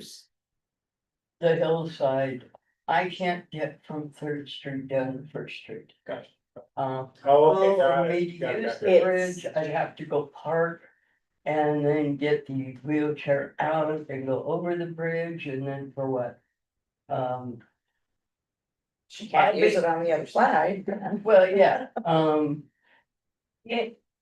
Personally, I'd rather see money put into playground. So the children in wheelchairs can access our playground year round. There isn't much for wheelchair users to do at a dog park, except just sit there and watch. No matter how well behaved my dog is, I couldn't protect them from another dog, which means that I can't take a dog by myself to a dog park. That's a little less than inclusive. It would be nice if I could go with my husband and watch his dog play. But like I said, personally, I am horrified by the playground, access to the playground. It's only available for kids in wheelchairs for a few months after the wood chips are put in. And that means it's only available for a couple of months every few years. That needs to change. That really needs to change. Is there any way we could do a little bit of both? I don't see why we can't do a little both here, a little both there, another here. We're just make Dave really busy, that's all. Do we want to table this then? So this is No. a specific Yeah, grant, exactly. For a specific specific, grant for the dog park. And it's. Yeah, so it's not coming out of any of our budgets. It's coming, hopefully coming from Yeah, grant. we're gonna be applying for Right, the grant. yeah. So if we wanted to. they just want permission from us to apply for the grant. That's all we need to cover right now. So to speak to the, if we want to do it as a joint venture with the playground and the dog park, we would have to write a different grant. Well, Yeah. but we don't know what grants he's even looking at, so I just wanna approve his ability to even apply for the grant. This would be LGGP grant. So it's the local government grant program that's funded by state lottery monies through the Oregon Parks and Rec Department. We're looking at what they call the small project, the small grant project. And that gives a maximum of $100,000, and it can be for any kind of park project. Oh, okay. And it requires a 20% local match. So if we're gonna go for this, we have to, and we wanna split things, we have to keep in mind the maximum amount we can get is 100,000. And one of the key things for making this work is the in-kind contribution from the That contract. we already have available to us. Otherwise, we have to come up with that 20% match. So just want you to be aware, we can look at different options. We don't have to pull the trigger right now. I'm sure there's many more grants that Dave can look at. You and I were talking about the Parks and Rec. I think you mentioned somewhere around 75,000. Is this the same grant that we were talking about, It- or is there another one? It is. It is, It okay. used to be 75. Yeah, okay. So this. Okay, Madam Mayor, Yeah. I recommend approving staff to submit an LGT grant request to the Oregon Parks and Recreation Department by May 1, 2026. Don't you want to approve a motion? That's the city manager's recommendation that I read, sorry. Yeah. I move that City of Dayton staff submit an LGTP grant as specified above in the city manager's recommendation. I'll second. Perfect. We have a motion from Counselor Hildebrand, a second from Counselor Mackin. All those in favor? Aye. Motion passes. It's all in it. All right. Page 343. And this is a proposed ordinance amendment to chapter 5 of the Dayton Municipal Code, I can't, door-to-door solicitation and or material distribution. This is the thing we had already sort of discussed, unless somebody else has more questions, comments, I'll entertain a motion. Madam Mayor, Yes, I direct staff to proceed with all necessary steps to schedule the first reading on the proposed ordinance. I'll second. I have a motion from Counselor Hover, a second from Counselor Hildebrand, all those in favor? Aye. Motion passes. Okay, let's turn to page 349. This is the Dayton Code 1 distribution of funds. Okay, so we talked last week, last month about this, that we had a little over $2,000 in the fund that needed to be disillusioned. And we were gonna discuss what we could do with that $2,000. So I don't know if anybody has any ideas on that. We wanted to put it in the library fund, I thought. Or Yeah, what is- ACPA, and it was, What'd you call it? Yeah. Oh, the youth advisory committee. Yeah, right, Jeremy has done some research and it doesn't need to go to a 501c3. Yes. I thought I remembered in our bylaws that we could have given it back to, or given it to the city of Dayton. But since they're not a 501c3, I guess it didn't work out that way. It specifically says nonprofit fund foundational corporation, which is organized and operated exclusively for educational charitable purposes.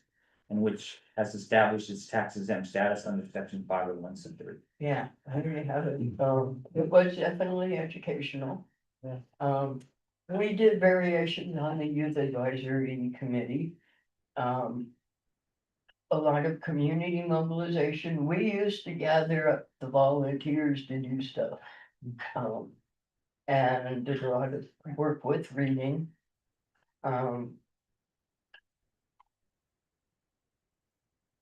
It does need to be for educational purposes. There, you know, like, Question. How would DCPA use this for educational purposes if we were to select them out of? Cause I heard that mentioned a couple times. yeah, Cause I think it's a good idea, I'm curious what the educational purpose would be well, the only educational purpose it would be is if we actually used it for the youth advisory. through DCPA. Okay, that's great. Cool. I'd be sure that. I'll entertain a motion, all right, Madam Mayor, if I may. please. I move to authorize distribution of the remaining Dayton Code 1 funds to the DCDA, a qualified 501c3 nonprofit organization. I'll second. Motion from Councilor Mackin, second from Councilor Wilkins. All those in favor? That motion passes. Madam Mayor, if I may just ensure I'm understanding, so this will be provided to DCEDA with the provision that it goes to the. Youth Advisory Committee. Youth Advisory Committee. And Counselor Tyco will ensure. Okay, Meeting tomorrow night. I look at them. yes. Can I comment on that too? That's not like by request, that's like by requirement, as well. That should be communicated.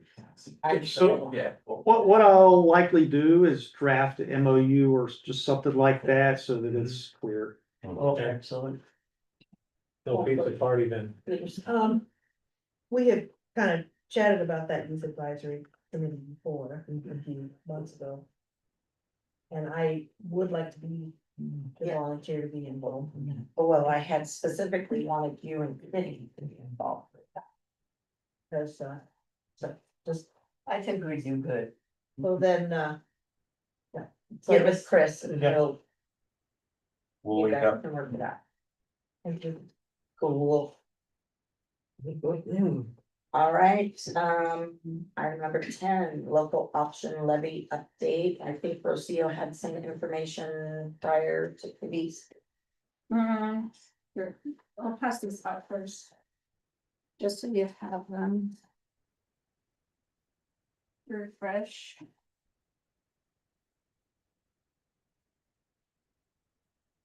Okay.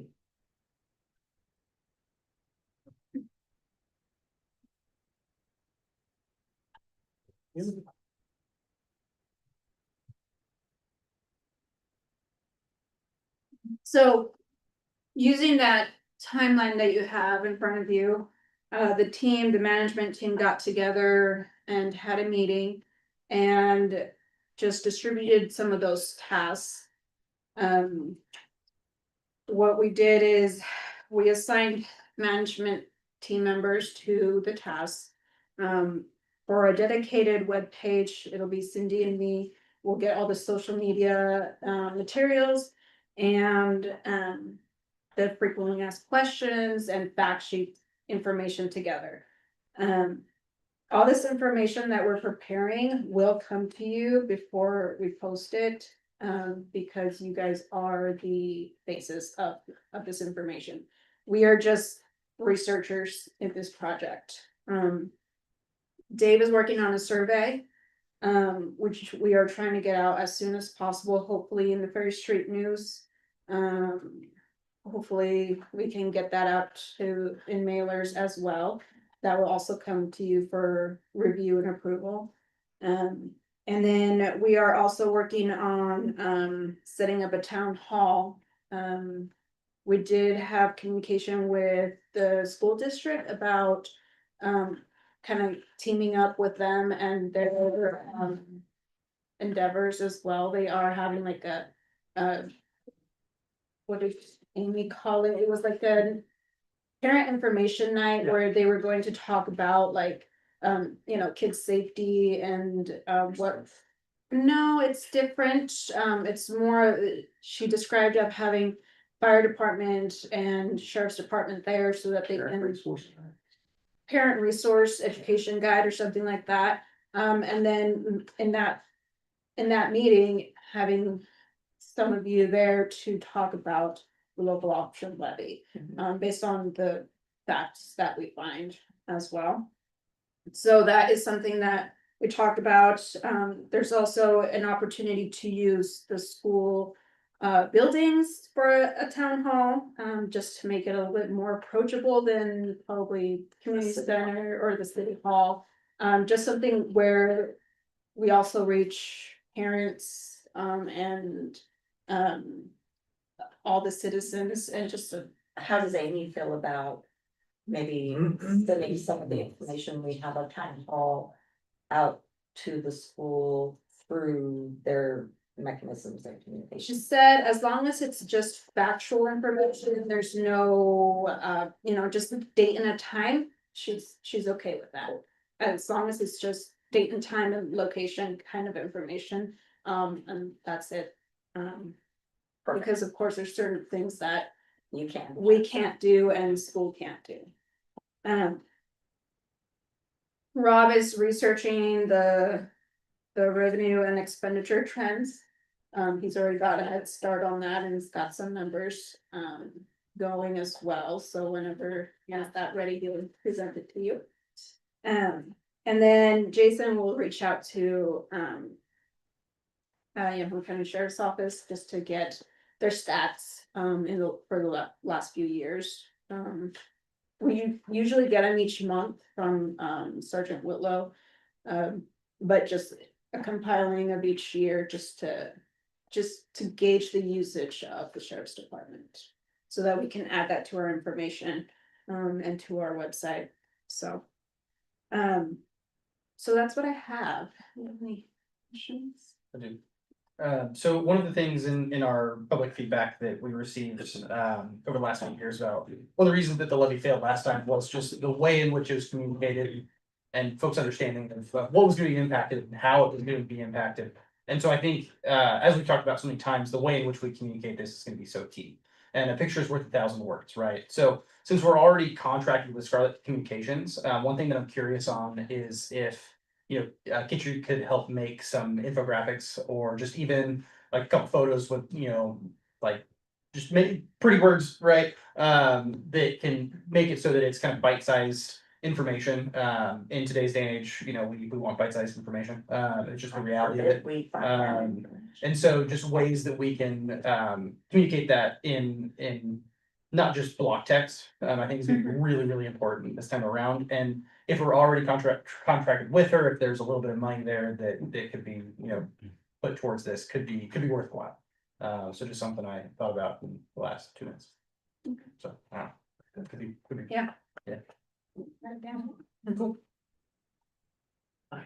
Miss I had a couple of comments. We're trying to put together a task force, more or less.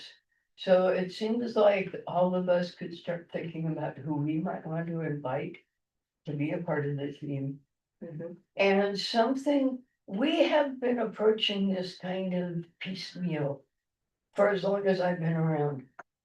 One levy, oh, we passed it, it's all over with. Well, now we have to do it again. I'm thinking it would be practical for us to actually accept the fact that we're gonna have to do this again. We're gonna have to do it again in another 2 to 4 years. Make it a regular thing. As soon as we finish getting this passed, we start on the next one. And it occurred to me that maybe we could talk about, do we want to do 2 years at a time or 4? If we do 2 years, it's on the ballot every single time. And we're looking at a tiny increase. If we go 4 years, it's gonna be a bigger increase. Some things to consider. How do we want to approach this in the future? Seems we need to be consistent and accept the fact that we're gonna have to do this again and again and again. Let's get some consistency. Something to think about for what exactly we're gonna go for. Those are my thoughts. Anybody else got anything? Keep these, so Oh, you have absolutely. the schedule at home. And if you have questions or whatever, you can write things down or something comes to your mind. That way, we're on top of it over and over and over. Between now and November, we're gonna have a section on every regular meeting to talk about the levy. Hot dog. It's November now. Oh, next November, oh. We're gonna do it right this time. Yeah. One comment. Yes. So one thing that I do want to acknowledge as well is, just a few months ago, we are like, do we want to do this? Do we not want to do this? If we want to do this, we have to start working on it immediately because the clock's ticking. And so kudos all around to, hey, not only are we, reacting quick to I don't want to say pivot, but the quick direction to pursue this. But, it's very well thought out and we have our timeline set and just good job. Thank you. Yeah, definitely. Okay, the next item is open burning ordinance that I wanted to have a discussion about because I live by some people that like to burn anything and everything. Mhm. Oh, yeah. It stinks, it burns my eyes, it burns my nostrils, and we need to limit what some of the crap people are burning. Tire burning. No, supposed to anyway. So, I think it's worth a discussion. And since we're close to our neighbors and people like to burn things in their backyards, we might wanna consider limiting some of those items. I like this document. Mhm. This is our current code, right? The excerpt in the middle is our front focus of 2 sentences. On the staff report. Oh. Oh. So the example is what I drafted in. Okay. This is what we used to know. Which I like that. Good.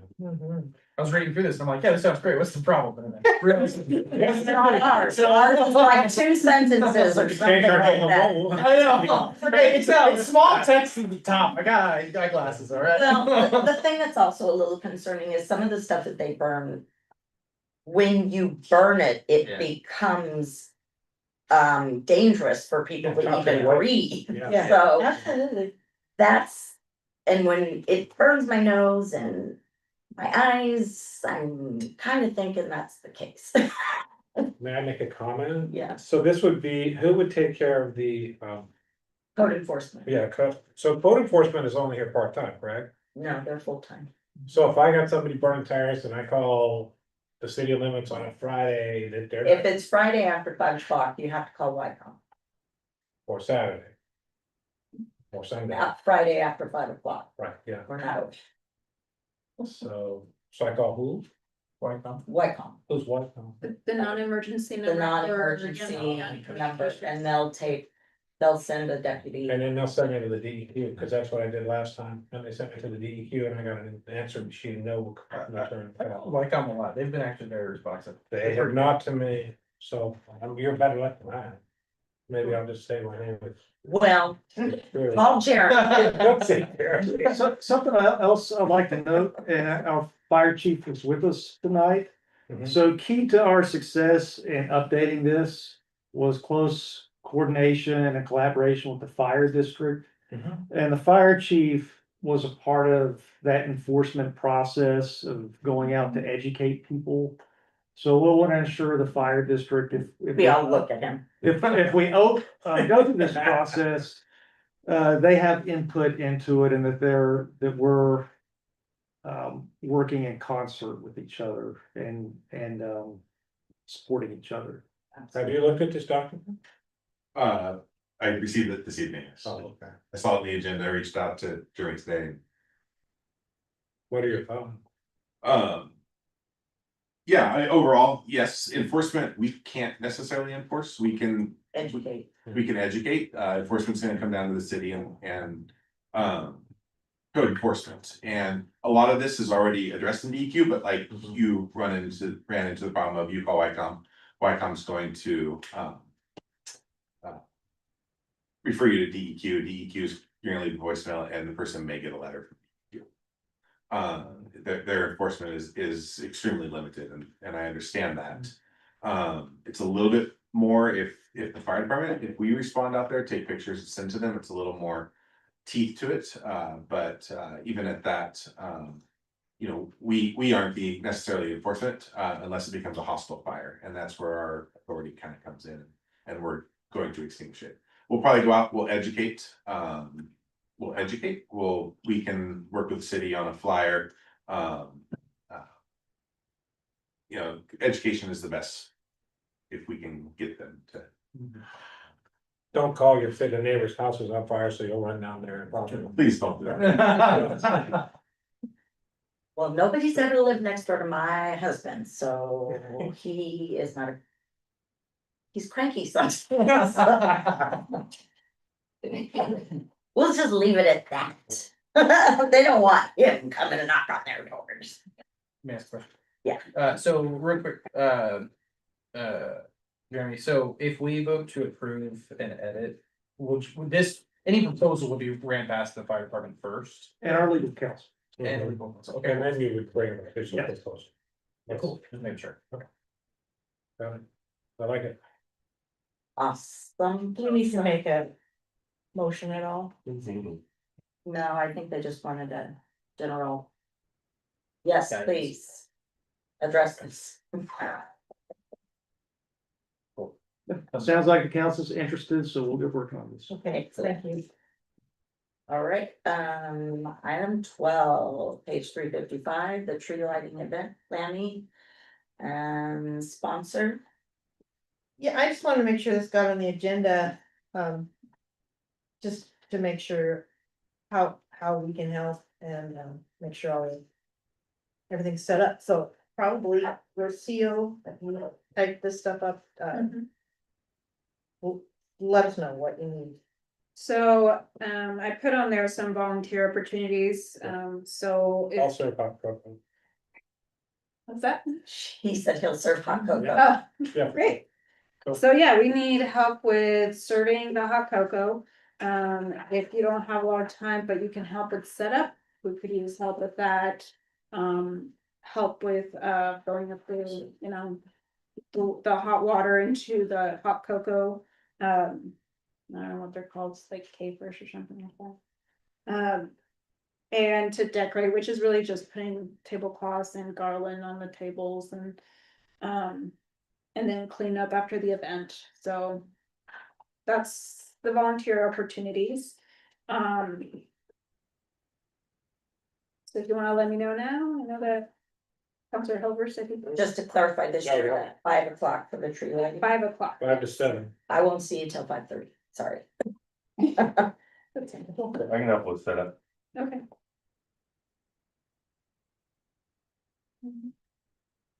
I'll double check, but I can probably help with set up and clean up and whatever. Anytime out at 5:30 to tell me what you. Now, this is all outdoors. It is outdoors, Yeah. it's on a Saturday. Put me down as emergency backup, maybe. Yeah, I mean, If you need some help, I'll come out and do it. Yeah, I apologize, I'm out of town on the day of this event, is there anything that you need to do ahead of time? And Keep she's the gonna, water. are you gonna be Mrs. The Santa? timer on. Right. I think I offered to do that for the breakfast. Okay, Oh, for the breakfast. for some reason I thought you wanted to do it at the tree lighting. so the Santa for the tree lighting, we do need a volunteer. Dave was gonna be the Santa. He's gonna be the Santa Sound for the. breakfast. time. I thought he was gonna be Santa for the tree lighting too. Well, it's not available that day. Yeah, and there had been a conversation about another Santa for hire, but I haven't heard back on that. Okay, well, $200, wasn't it? I think so. 300, yeah. Oh, Yeah. right. Yeah. yeah, so we need to find another Santa. I got it, buddy. Probably do it. Yeah, he's not catching it. Pam's done it before. Volunteering everybody hears He left early. that. Well, he did, you saw him.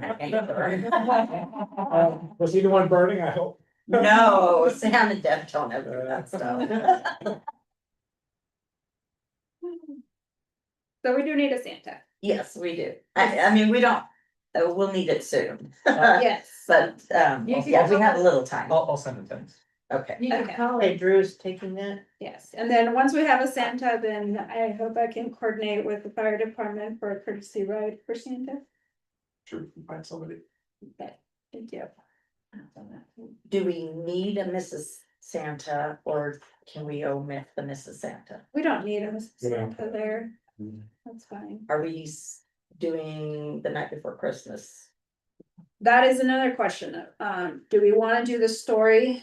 The night, Do people like the story? I don't know. The kids look like they're jumping around. Is this not? Are you done? Are you done? Are you done? we do have a new sound system, so we could play music up until it's time to light the tree and Santa arrives. We can do that. I like that idea.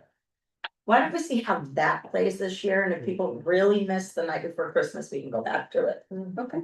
We could do the reading at breakfast. Ooh, I like that. I would be idea. happy to. Okay, I have been accused of I could read the phone book and make it entertaining.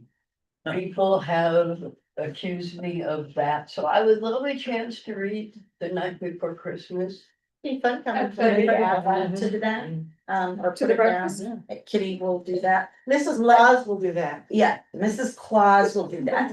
Please tell Mrs. Claus what time she needs school right for this. Yes, please. Decked out. Oh, fun. Okay, Chris, you wanted to talk about the light parade? Did you move that to that night or what, where did that happen? yeah, We're gonna be discussing that tonight, hopefully, Well, or tomorrow tomorrow night. night, so we'll know more for the next time. Yeah. The downtown association Oh. on that. Yeah, I'll try to get that information out to you guys. Okay. Um, May I do something here? yes, please. On the pipe issue that we brought up, what do we need to make some idea? of just- Jeremy and I will take care of that. I'm gonna sit down. Okay, yeah, I mean, whatever you guys decide, the nuts and bolts really aren't very clear, and so if it's gonna be a city council decision or whatever. We probably need to know more about it. I think it's administrative, right? Yes, Okay, so it's nothing to do with us. correct. Oh, but Okay. Anything else we need for this, I think for the tree that lighting, for, that covers, they've already coordinated to get the lights kind of fixed up a little bit. And I believe we were out this weekend looking at that, so. And then staff will get the Christmas ball. Are we convinced the squirrels to stop eating their lights? I mean, we had a talk to with them, but I don't think they're eating them, they like to play with them. Yeah. we tried to talk to them, they had too many squirrel moments. The squirrels love to go into my backyard and tease the cat, and they go running up and down the tree and all around the fence and everywhere, and they like to pull the branches and throw them at the cat.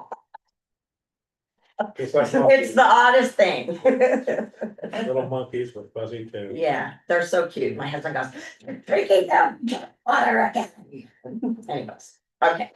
On to council comments and concerns. We're gonna start with Councilor Holbert. No, I don't have much to say. I'm a little disappointed with our decision based on the well project, but that's okay. I just feel like the. You know, the one that I was supporting offered a shorter timeline and a reduced cost and $50,000 to me, it's an awful lot of money. So that's just where I'm at with it. Okay. Councilor Peterson. Good. Okay. Brett? I have nothing at this point in time. I'm good right now. The only thing I have is, I just wanted to pass on. Perfect timing. That's actually, was a topic of discussion with some of the business owners around town and some residents. On how intrusive that is, and if there was any possible way to check with the fire department. If we could either turn it down or.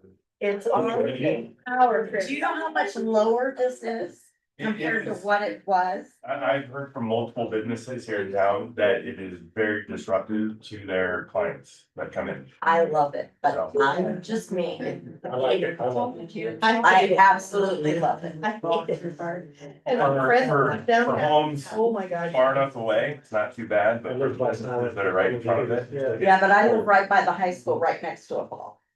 Too, so it doesn't bother me, It but was something that was spoken of. I'm like, oh, stand around, it's fine, there's another accident. Interchange.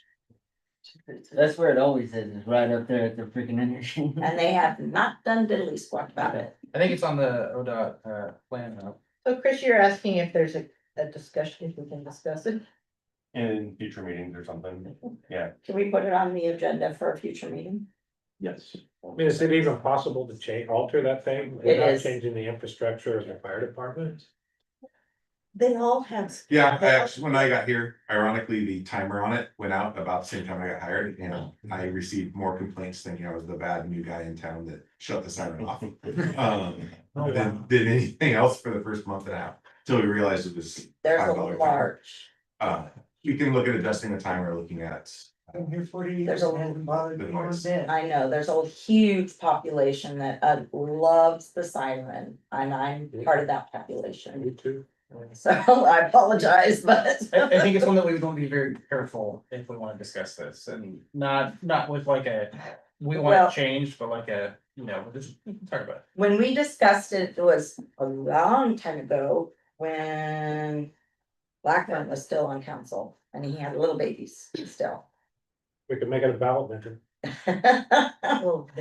And since he used to live right across the street from the field where that one pole is, it would go off and wake up baby all the time. No. So we did a compromise. Well, first we measured the decibels to make sure that the decibels weren't over the wrong decibel 90 count. or more. And then the other thing was, the timer eventually was set and. so- Wasn't there something about directing the sound up? Yeah, and turning it, so, Letting it- and we did that too, so, I That mean, helped. we've done a lot of mitigation, however. I guess we gotta talk It's about not a it. cross I wanna die. Piece of the- Okay, how about you, Kitty, any comments? I'm good. Okay, and I'm gonna shut up, cause I always have something, but I'm not tonight. Information reports, Public Works, Right, October, we had 2 water leaks that we dealt with. One was over Katie Rose Place and Ash, and then the other was over on Mill Street. Both of those were fixed relatively quickly. Chlorine generator down at the treatment plant was broke. It had a part that we had to wait 2 weeks to get our hands on.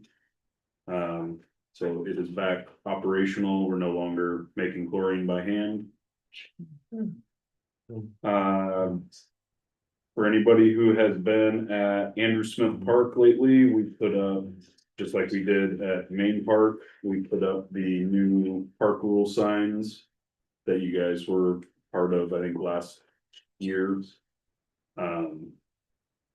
So it just kind of gives a general, dogs on leashes, park hours. Those kind of relative rules, yeah. A little bit of blowback from the community member, but everything's fine. We completed punch list and inspection over at the food pantry, so that project is wrapping up here relatively quickly, so they're excited to be in that building here shortly. The merchant block, the electrical issue that was over there has been repaired. They came off the temporary generators on Friday last week and are back on full-time power. Everything went relatively smoothly.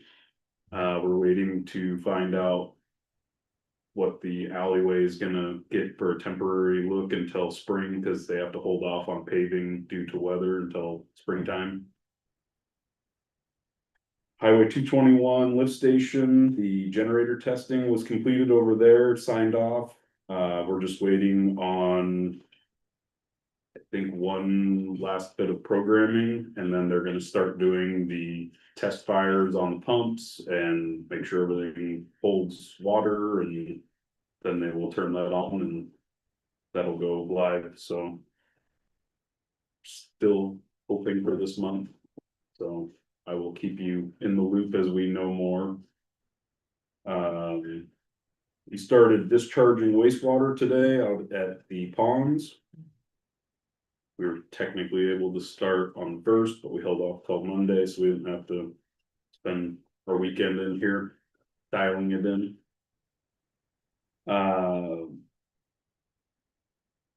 We're fully staffed again. Jake is back from his month-long CDL training. He passed with flying colors, so we now have somebody other than me that can operate equipment. Put the hammer down. As you guys may have seen in the park last week, the Daughters of the American Revolution, they planted a Liberty tree to celebrate America's 250th celebration. It's a beautiful tree. Yeah, we dug a hole, worked with them, got it all taken care of. Their volunteer came out, put the tree in the ground, anchored it. So sky's the limit. A little side note, that tree, when it does get bigger, might promote a little shade on the playground that we desperately need. Yeah. Yeah, I was talking to them, didn't they say it's gonna get about 70 feet tall? Yes, and Yeah. has a 40, I think you're right, 40. Yeah. But, so it should provide a lot of. Yeah. Remind me later. Yeah. And then lastly, we did the road closure for Joe Palmer Way for trick or treating for Halloween. I noticed a substantial decrease in cars down there while I was out with my children. Lots of people thanking you guys for making that decision and kind of pushing that. And same with the fire department, there was a lot of support with that happening, so. Good guys. Yeah, everybody was excited that it happened and that it limited traffic down there and kids were able to kind of be kids and enjoy the moment, so. Yeah, they love. Better be daredevils. Yeah, that's all I've got. Excellent, all I right. I have one statement I wanna make. On our new pump station down here. I've noticed several people walking down underneath the bridge, taking bags. And I don't know if the city can go under there to see if they're fixing a camp under there or, Yeah, Which side of the bridge were they on? well, on my side, on the, on the lift station side. So I Yeah. have some information to that, but I have to confess. My wife is a dyer, she dyes fabrics. And they have a manhole cover over there that has pictures of fish and birds on it, and we were doing a dyeing project, she was doing a rust dye. Project on that, so maybe you saw us over there doing. I don't know, then there was on this side, there was a young man walking down. That was me, probably. No. Linda, if you ever see that again, please don't hesitate to go ahead and call the. Well, I just worry that they're gonna mess with something under there. Yeah, There's no, camp definitely. Yeah. Yeah, we'll poke our head under there and double check just cause we've got Yeah, pipes and infrastructure down there, but. yeah, I saw all that when I saw the kid walking down, I happened to look and I could see the pipe and I thought, well, why would he even want to be underneath there? Yeah, But yeah, thanks for the heads up, we'll check it out. Yeah. All right, we're gonna move on to finance report. Okay, so on page 363. Counselor Megan had given me a list of questions she had after the last financial statement. And so I went through that and answered the questions that I could to the best of my ability. I don't want to necessarily go through every one. Couple concerns she had was like the workers' comps appear to be over budget, but since it's front loaded, it really isn't. So that's okay. Insurance, she was right. Insurance is over budget. And we were aware of that. The public works labor janitor, I looked at that series of accounts, the 530 through 534. Because it looks like the budget might be in a different place than the actual are going. We might need to look at that, but even so, it's still at 36%, so we do need to look at that a little bit. She asked about the tourism, why the tourism director was underwater and sewer, and it was just frankly because that's how they figured out they could pay it. I think it also, he might have had a little to do. They literally break it down, or at least they used to, I don't know if they're doing it now, but they used to break it down. even if you were in X department and you came over to Z department, even if you spent 5 minutes in there, they have to count for that time. Oh, yeah. So, I think, Half of the salary goes to water and sewer. yeah, That's- and it's something that at this point, is something that I'm. The percentage of the salaries are going, it's just a set percentage that was predetermined at this point. And it's something that I personally wanna look at, see if those make sense. Cause we do on time cards, it is broken out into a number of different categories, but we're not analyzing that each time. Payroll happens. no, they usually do it budget time. Yeah. So that is something we'll look at. The fireworks, there's the expenditure that happened, in July.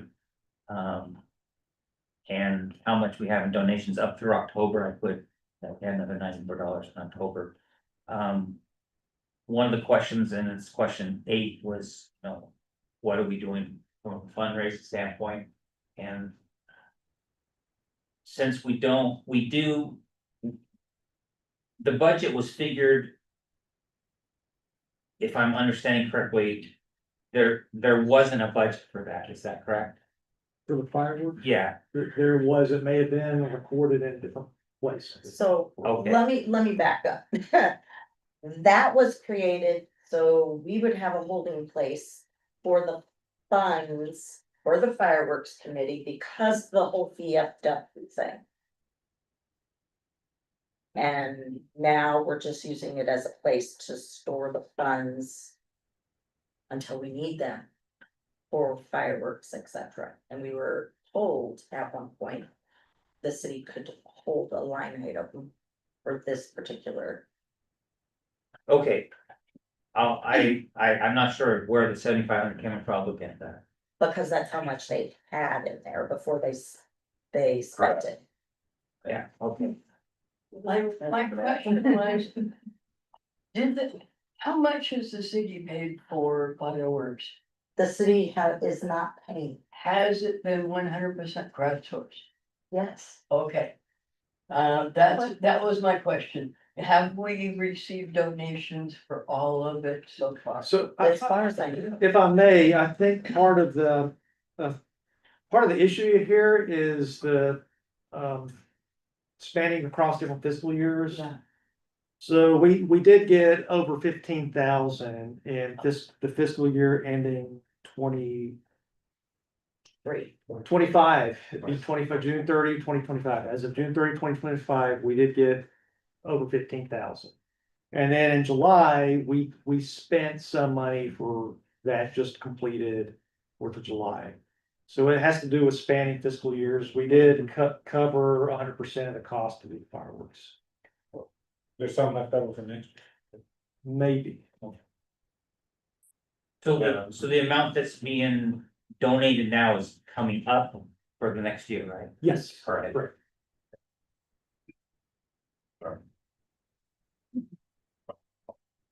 So you're saying the expenditure was really covered in the prior year? Yes. Okay.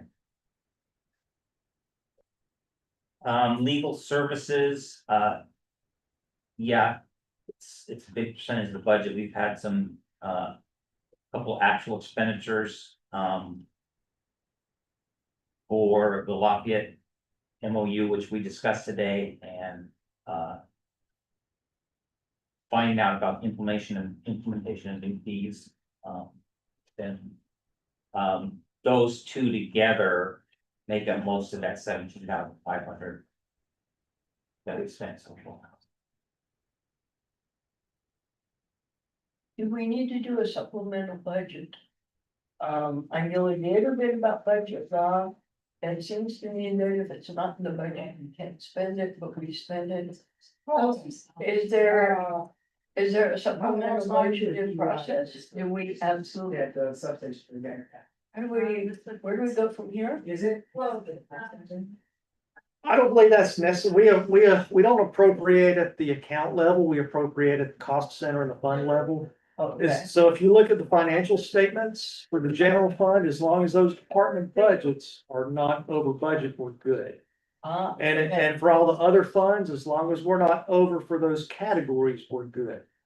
Okay. So if we're over in certain accounts, that's okay, as long as it's balanced out elsewhere. And that was part of my discussion earlier on when we were looking at the funds on a whole basis. How we were doing pretty good. Yes. Yeah, okay. All right.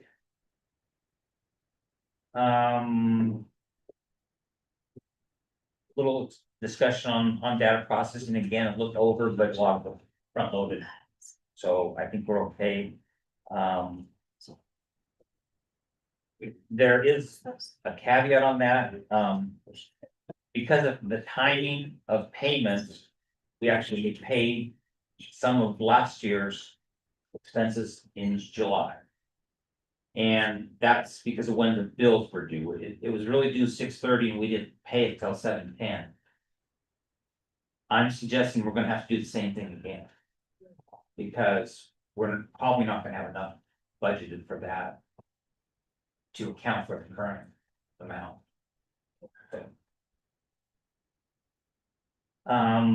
Professional services,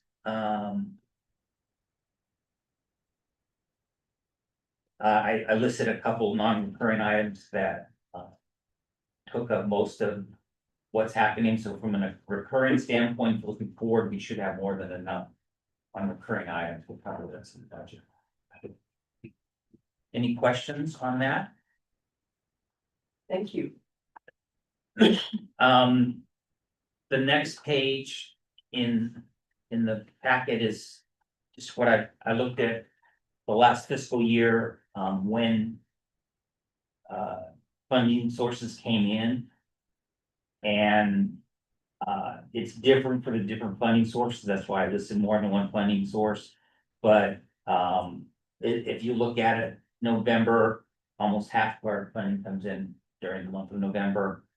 And then another 15% comes in December, and March is also, looking at a whole March is also a month, but all the other months are pretty small.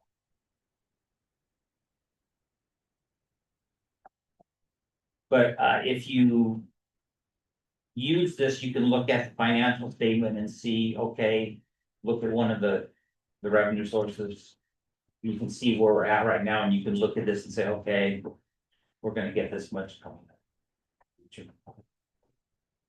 Rob, can we get the summary in front of the detail? Sure. That was just how it happened to be put in there. But That's what yours. yeah, Oh, sorry. I just like the summary, because then if I go, oh, wait a minute, then I can flip directly to the budget item. yeah, I'll make sure that. Excellent, all right. Thank you too, that's good. So nice to have it on. Yeah. Yes, thank you Very so much. We actually can see where we are. Alrighty, we're gonna move on to the city manager's report. Jeremy? Thank you. I'd just like to say, Rob, I have had some challenging conversations with governing bodies about what kind of financial summary they want to see. So kudos to you for getting it right the first time. Good job. Indeed, we did wonderful. I'm gonna be signing an audit engagement with our audit firm for not to exceed $40,000 to start the fiscal 25 audit process. We are behind schedule on that, but we're gonna start gearing up for that just as quick as we can. And if I could say something, it's my understanding from you that this is really supposed to be done by the end of the year, not gonna happen. We're aware of that. And so I believe we have to ask for an extension. Correct, So, correct. An extension will be a given at this point. I am registered for the mayor and I to attend the city and county dinner in Newburgh on Wednesday. That's. I'll be there. Good, good. All right. So I forwarded some communications to the council earlier this week. Or last week on a call I had with the Oregon Water Resources Department. State agencies have directed them to cut back their general fund appropriation. And they informed me that they're gonna be targeting the direct legislative grants too. So that includes the grant that we got through the legislature. So for them to meet their goal, that's $200,000 from our $1.2 million allocation. And I communicated to them the impact that this is going to have on us, the fact that 45 to 55% of our citizens are low income. The fact that we've already greatly increased our rates for drastic infrastructure needs. And that something like this may require us to increase rates for possible loan financing. And for us to get a grant, just to have it pulled back is like getting the rug pulled out from under us. So our legislative delegation is aware of this and they're going to fight on our behalf. The mayor and I have already had some communications with Representative Anna Scharf about this. So it's not a done deal. They're putting it out there. And then we'll know at the end of the upcoming legislative session where things stand. But as I learn more, I'll keep you informed as we go along. Can I make a suggestion? Please call Ms. Anna Sharp and thank her for her hard work. Yeah. In trying to find us money. Okay, that's all. Question, do we still work with our state lobbyists? Is that still a thing? No, okay. I was just curious, because communication is. So they're working on the grant agreement right now. It's going to have the full amount in there. But if the legislature reduces that, then they'll have to amend that contract. So we're still going to get started with this. We don't, like I said, we don't have the luxury of time. It's a well development. Right? Correct, Yeah. for the construction. Right. Do we need that entire amount or was? Yeah. Yes, this was based on our engineer's cost estimate. That's Was 4 wells or 9? for 4 wells. Okay. Yep. Just as a reminder, the adopted budget factors in a temporary closure of the Palmer Creek Lodge Community Event Center that is scheduled for December 31st. I've had conversations with those who use the center frequently, and I've had communications with the VFW personnel since the spring as we were going through the budget process. So they're aware of what's coming down the pike. I have some information in here about conversations I've had with them on potential third-party management. Just considering how everything is in flux right now, I don't believe this is the best time to start pursuing that option.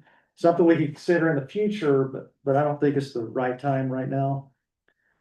With that said, I have been working on monthly cash flow projections, and based on what I'm seeing right now, we may end up better than originally projected. We'll have a better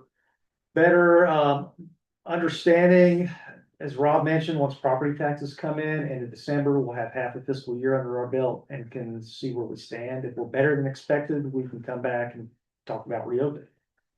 But I just wanted you to be aware of what's going on. We had a successful new council orientation for Councilors Hover and Wilkins. Welcome aboard once again. Thank you. I'm working on a franchise renewal with Zipley. The procurement process for integrator of record is still in the works. Expect this at your December meeting. We're going to have an exemption resolution. That's what's tied it up. In order for us to do this how we want, to get an integrator on board so that they can do not only maintenance, but construction stuff. Our attorneys have advised us to have an exemption process in place so that we don't have to bid out construction projects every single time. I think going through this process is more efficient and more effective and in the city's best interest, and we can do that. We just have to go through an extra step. So you'll be seeing that in December. Staff will. Is the city paying for Zipley's construction costs of putting new and maintenance on their existing lines? I don't know. No. Oh, So the franchise gives them permission to do that in our right of way. And they pay us a fee and it indemnifies us in case they hit a water main. I've had that happen before. Hopefully, we don't have to deal with that, but a strong franchise ordinance protects us. But no, we don't pay. They actually pay us. Staff are working on a new stormwater fee. That'll be coming to you in the future. There was a joint meeting with the planning commission, with the TSP, in October. We've issued public notices for the next steps in the process. Expect, hearings before planning commission and city council at future meetings. The Mid-Willamette Valley Council of Governments has kickstarted the regional water feasibility study. I have, I'm representing the city in this, Public Works is representing the city in this, so they're getting all the cities together to develop a feasibility study for a regional water system. It's grant funding, there's no cost to us except our staff time, so Don and I have been participating in that. I've had several citizen contacts, which are listed in here. On Thursday, I was on a panel discussion in Eugene at the Oregon Government Finance Officers Association Conference. Our session was titled Recruiting and Finding Finance Employees. The public notice for the proposed Dayton Hotel is online. Tomorrow is the deadline for any public comments. The finance director and I have worked together on a 15-point roadmap for success over the next 6 months. The city and I, recorder and I met the school district superintendent to share updates. She talked a little bit about that. Dawn talked about the Liberty Tree planting. Good job, you and your guys, for getting that in. Thank you. Public Works and I met with a company that prepares utility rate studies. So there's a grant that's going to open up in February with Business Oregon. It's called Sustainable Infrastructure Planning Program. So this could pay for a consultant to come in and analyze our entire water system. So the joint well field, what happens to that, the potential Mac water and light tie-in, some of the complicated if-then things that you and I talked about, Councilor Hildebrand. So they can come in and give that global perspective. They can prepare 5, 10, 20-year projections and scenario analyses and show us what the impacts are going to be on rates.